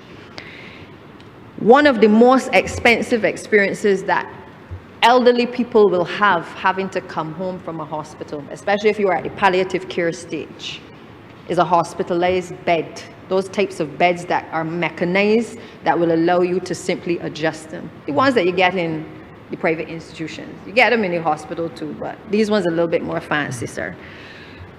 You can rent those sometimes, but if you are to buy one, which most people will opt not to do unless they have the resources, you're talking $4,000, sometimes $3,000 to be able to have a decent mechanized piece of equipment in your house. But if you rent it, which is an option, and a fully electric ones, you're talking about a security deposit of $250, and then you have to pay for every week thereafter $175. Now, Mr. Speaker, I am not here to advertise for anybody, but I want this honorable place and the public to understand the realities of when people take sick and need care and they have to go home, what they are facing. So when we talk about why we got so much people inside the hospital and the families have disowned them and the families ain't gone back for them, start to add up these numbers. Because if you are a family member as well, not that you may not love your loved one, but if you are a family member trying to figure out how the hell you are going to get almost $2,000 to be able to retrofit your home, and this has nothing to do with any ramps or to get in the wheelchair or anything. These are the realities that people must face when they are considering, can I take that elderly person home to care for them? So I hear people say that people don't care and we've gone in a different direction, but I just want you to understand the realities of what some households are facing. Now, that is not to make an excuse for anybody not caring for their old person. Because for me, I will suck salt if I gotta make sure that I gotta find the resources or beg a friend or ask somebody to help me to look after my elderly parents. But these are the realities in households, and particularly in communities which are already cramped in the household, where you have densely populated areas, where the ability to retrofit the home is sometimes not within the means or the ability of the persons who live in the house. I have already spoken in this place, Mr. Speaker, about the reality I face and many of my colleagues face in relation to housing estates, where you see elderly people downstairs of units where the bathroom is located, but their bedroom that they lived in from the time they were placed in the unit is upstairs. They've had to give up the unit. And I will say again that unless we address the issues of housing and making sure that we understand that there has to be preparation as well across our ministries, interministerial, to make sure that we understand the urgency of being able to help people to transition, or equally to be able to retrofit spaces to accommodate this growing elderly population, sir, then when we pass this legislation, we will find ourselves still experiencing some of the same issues that we have been experiencing before.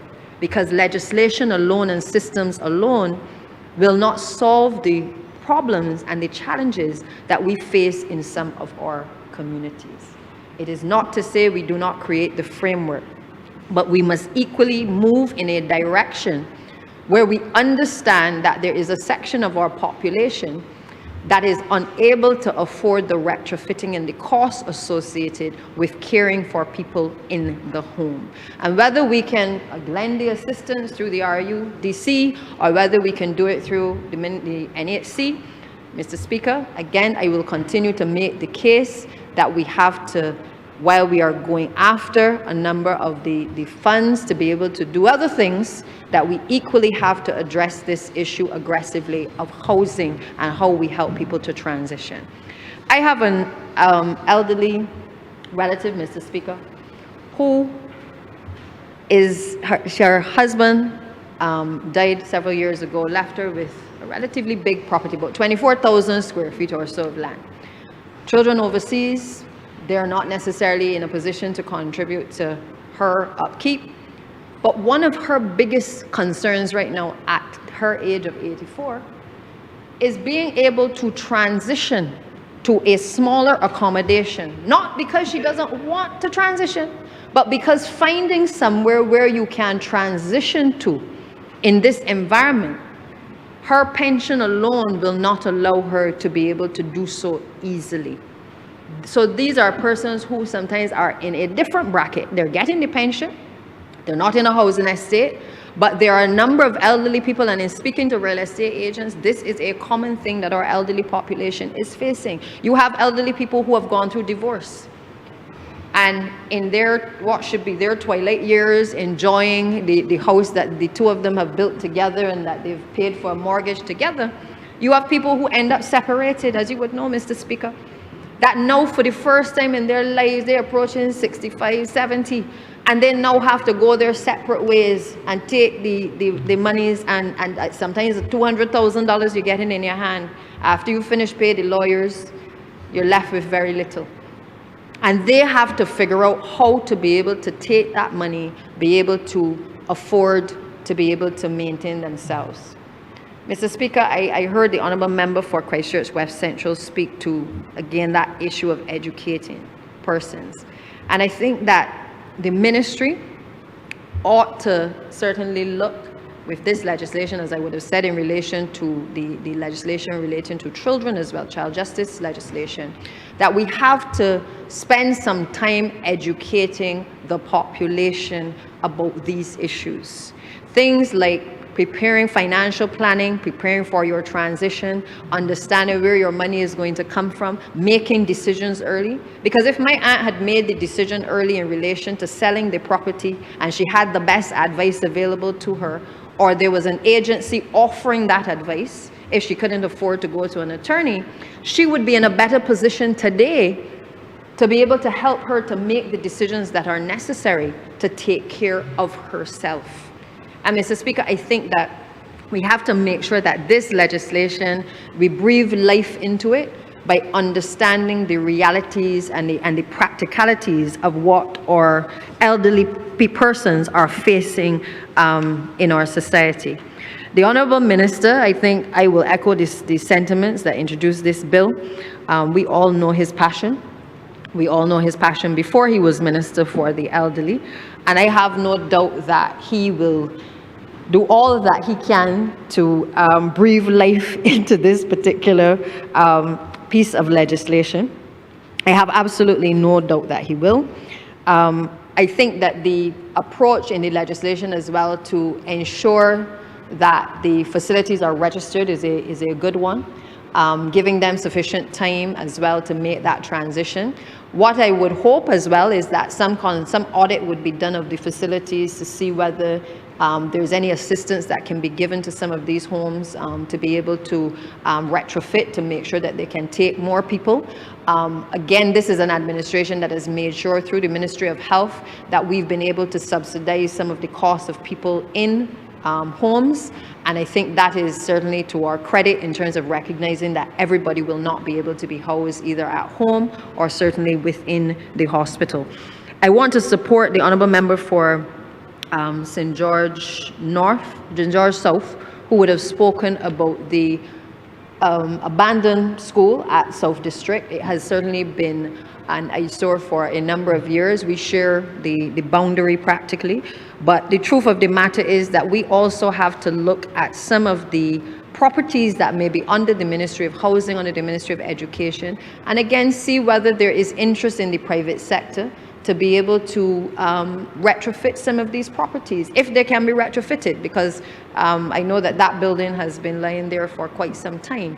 But we need to find ways to repurpose existing buildings and do so quickly. We also need to be able to have a program in place to ensure that I can stay in my house and I can retrofit my home, because I know that I am at some point going to require the type of assistance that may be required in an institution as well.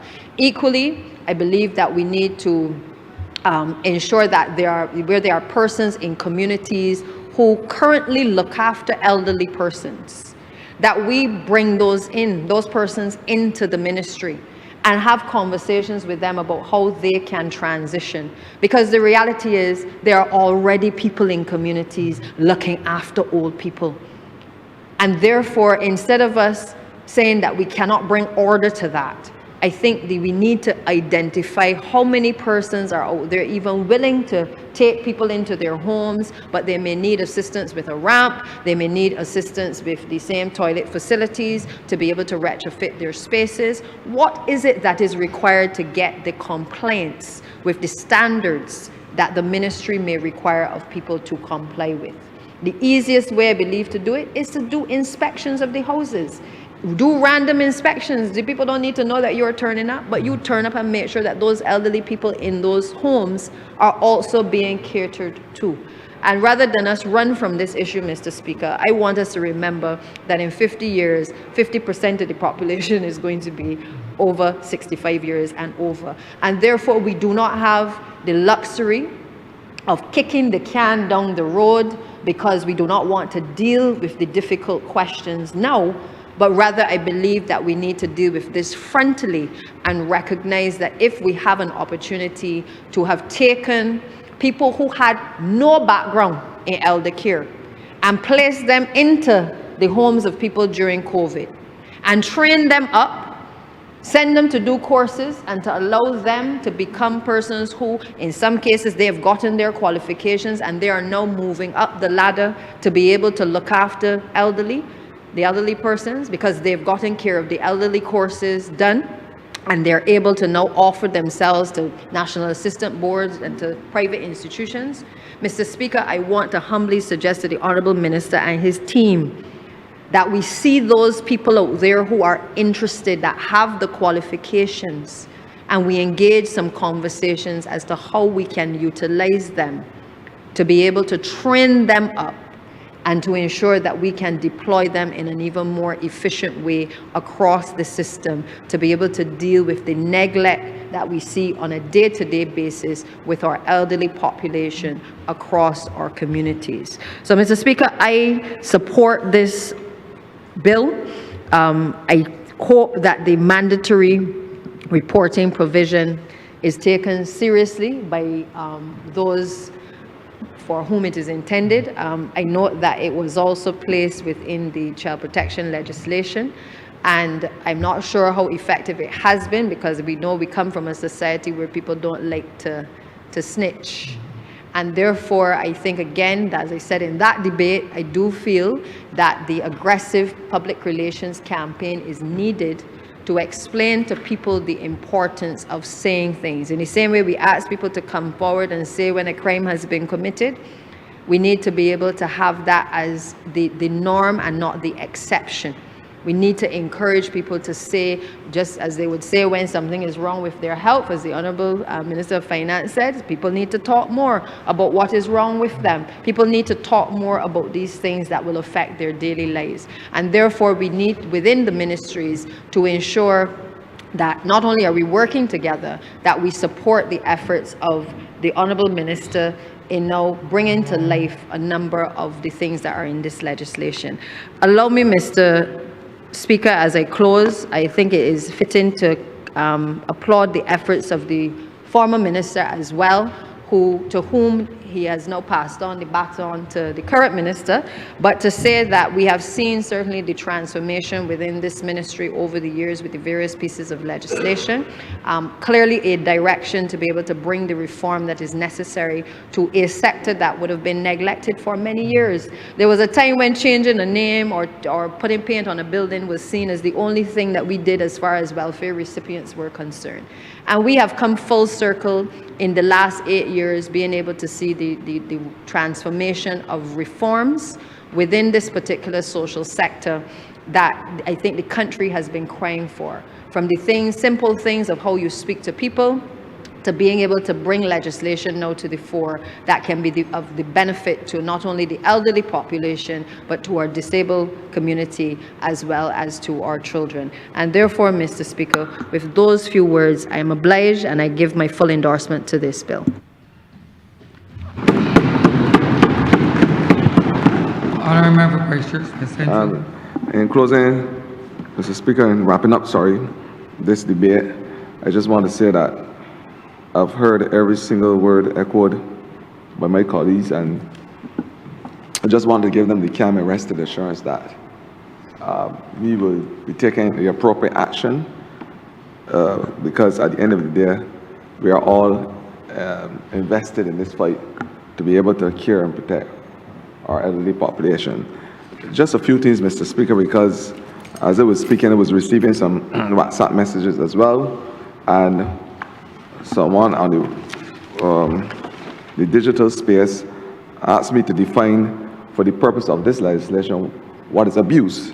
So I just would like to be able to give that definition so persons who are in earshot can understand what abuse is as far as this legislation is concerned. It really means any conduct or failure to act by a person which causes harm or distress, or is likely to cause harm or distress to an older person, including abandonment, physical abuse, sexual abuse, emotional abuse, financial abuse, and neglect. That's for the purposes of this legislation. I just want to let persons know there were questions being asked about facilities and how we are expected to roll out facilities across the Barbados that would ensure either residential respite care or daycare for those persons who are part of this legislation over 65 years old. I just want to say that we have identified another facility apart from Sterling's in St. Thomas, which will become another residential facility for our elderly. And of course, there is one that is supposed to be at Odell's Glen in Walker, St. George, and the Member of Parliament for St. George North. She knows that place very well. Those are two identified so far. So we are going to move with dispatch to ensure that these facilities become a reality. The commitment from this ministry and this government is to have a facility in every single parish, similar to how we have made the commitment and we have started with the satellite centers for our SIA across the country so far. We have done the satellite facility in St. Philip. We have done one in Oystains, Southern Plaza. We are committed to opening within the next couple of weeks the one in Benton in St. Lucie, and we are going across this country because we believe that finding not only the physical space, but of course providing the social environment for persons who fall into this category. The question was asked from the Member of Parliament of St. James South as it relates to sporting activity and providing equipment in those parks, those clean and green parks that we would have created and parks across the NCC. I just want to let them know that I have had quiet conversations with the Minister of Sports, the MP for St. John, and he has given his acquiescence to that type of project to ensure that our elderly are able to balance their humors with an exercise program that is fit for purpose.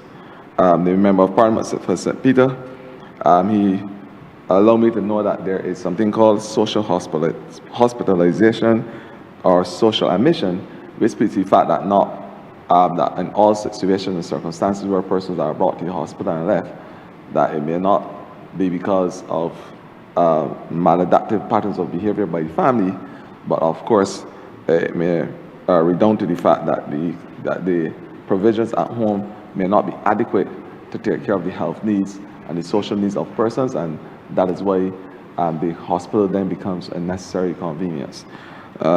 He was quick to point that out to me, and I want to thank him for that.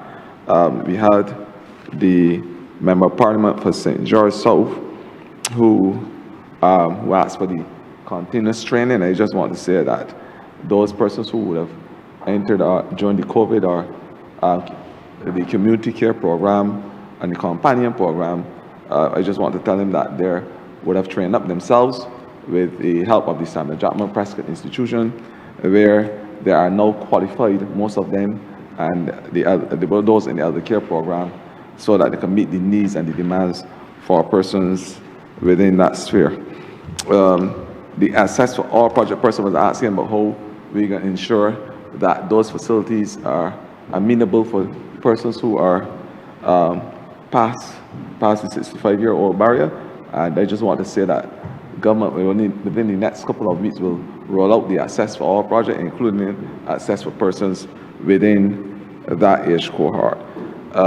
Allow me to also say that, as I said previously, the legislation spoke to both an interministerial committee headed by myself. The proposal is to have the Ministry of Health as part of that committee, the Ministry of Housing, because obviously the housing needs and requirements for persons with the elderly, and the fact that a lot of the land acquisition will have to go through that ministry. The ministry responsible for sports and community empowerment, because obviously that a healthy aging has been part of the conversation. Active and healthy aging not only because of the United Nations declaration that we have signed on to, but we believe it's a Bajan thing. And it must be a Bajan thing as it relates to how we allow our elderly to enjoy their twilight years. Mr. Speaker, the legislation brings to bear all of the intricacies that we suspect and we know are important to the development and the improved livelihood for persons in this age cohort. We believe strongly that that the time is right. There is never the wrong time to do the right thing, and so today it's a blessed day where each and every single person who sits in this chamber recognizes and supports the fact that our elderly must be given the opportunity to be firm craftsmen of their fate and to be able to direct and dictate how their lives are supposed to be treated to. And with that, sir, I beg that this bill be read a second time. The question is that this bill be read a second time. All those honourable members in favor, please say aye. Those against, please say no. We think the ayes have it. Speaker, I beg that you now leave the chair and the House be resolved in Standard Finance Committee, Intercommittee, sorry, for further consideration of the bill. The question is that the Speaker do not leave the chair and the House resolve itself into committee for further consideration of this bill. All those honourable members in favor, please say aye. Those against, please say no. Me think the ayes have it.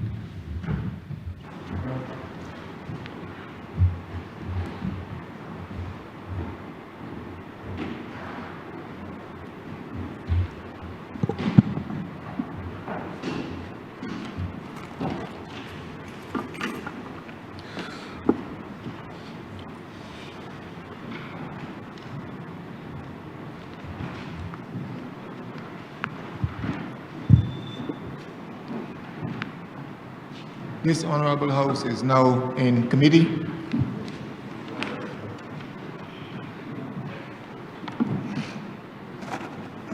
Mr. Chairman, permission to call the bill in parts. Permission so granted. Part 1, clauses 1 to 4. Chair, I beg that Part 1, clauses 1 to 4 stand part. The question is that Part 1, clauses 1 to 4 stand part. I beg second. The question is that Part 1, clauses 1 to 4 stand part. All honourable members in favour, say aye. Honourable members against, say no. Methinks the ayes have it. Part 2, clauses 5 to 7. Mr. Chair, I beg that Part 2, clause 5 to 7 stand part. Wait a second. The question is that Part 2, clauses 5 to 7 stand part. All honourable members in favour, say aye. Honourable members against, say no. Methinks the ayes have it. Part 3, clauses 8 and 9. Mr. Chair, I beg that Part 3, clauses 8 and 9 stand part. The question is that Part 3, clauses 8 and 9 stand part. All honourable members in favour, say aye. Honourable members against, say no. Methinks the ayes have it. Part 4, clauses 10 to 15. Mr. Chair, I beg that Part 4, clause 10 to 15 stand part. The question is that Part 4, clauses 10 to 15 stand part. All honourable members in favour, say aye. Honourable members against, say no. Methinks the ayes have it. Part 5, clauses 16 and 17. Mr. Chair, I beg that Part 5, clauses 16 and 17 stand part. The question is that Part 5, clauses 16 and 17 stand apart. All honourable members in favour, say aye. Honourable members against, say no. Methinks the ayes have it. Part 6, clauses 18 to 32. Mr. Chair, I beg that Part 6, clauses 18 to 22 stand part. 32. The question is that Part 6, clauses 18 to 32 stand part. All honorable members in favor, say aye. Honorable members against, say no. Methinks the ayes have it. Part 7, Clause 33. Mr. Chair, I beg that Part 7, Clause 32 stand part.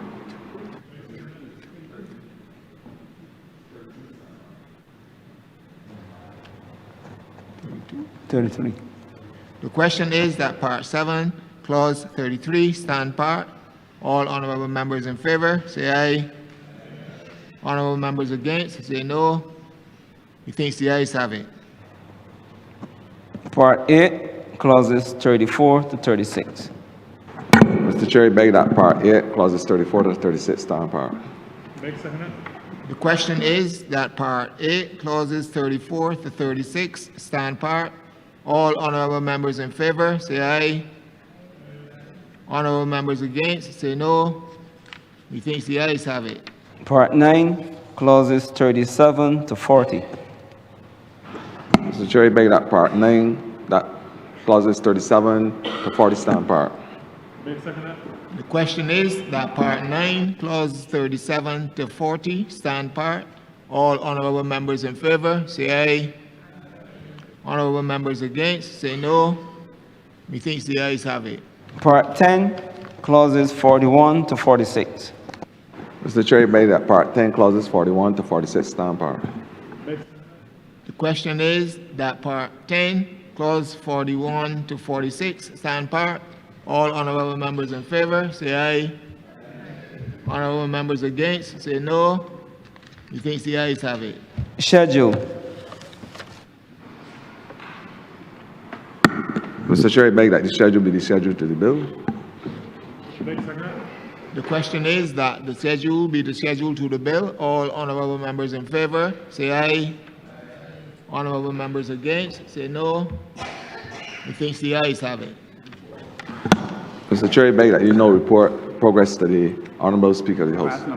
The passing of one bill into committee to the Speaker of the House. The question is that I do no report to His Honour the Speaker the passing of one bill in committee. All honourable members in favor, say aye. Honourable members against, say no. Methinks the ayes have it.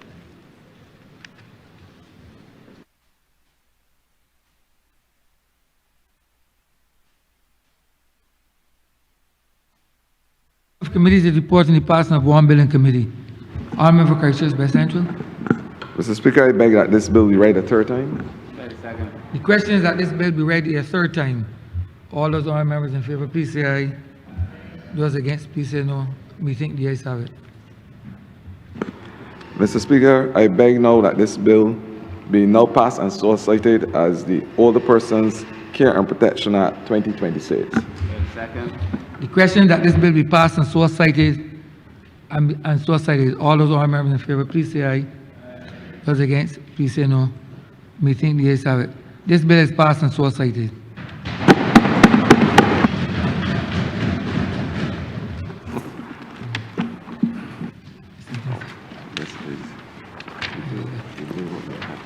Mr. Speaker, we revert to papers. Honourable Leader of Government Business. Thank you, Mr. Speaker. I'm commanded to lay the loan agreement, polyclinic upgrade and refurbishment of the primary healthcare system project signed between the Saudi Fund for Development and the Government of Barbados.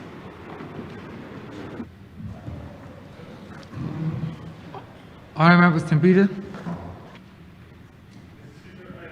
To lay Convention 150, Labour Administration Convention 1978, Recommendation 158, Labour Administration Recommendation 1978, Convention 175, Part-Time Work Convention 1994, and Recommendation 182, Part-Time Work Recommendation 1994.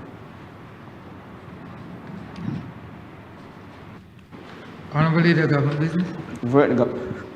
Thank you, Mr. Speaker. With that, we've come to the end of today's sitting. I therefore beg to move the adjournment of the House until Wednesday, the 29th of April at 10 a.m.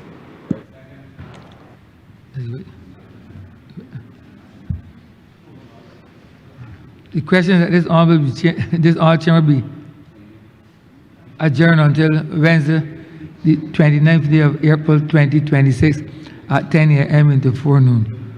All those honorable members in favor, please say aye. Those against, please say no. Me think the ayes have it. This honorable chamber stands adjourned until Wednesday, the 29th day of April 2026 at 10 a.m. in the forenoon.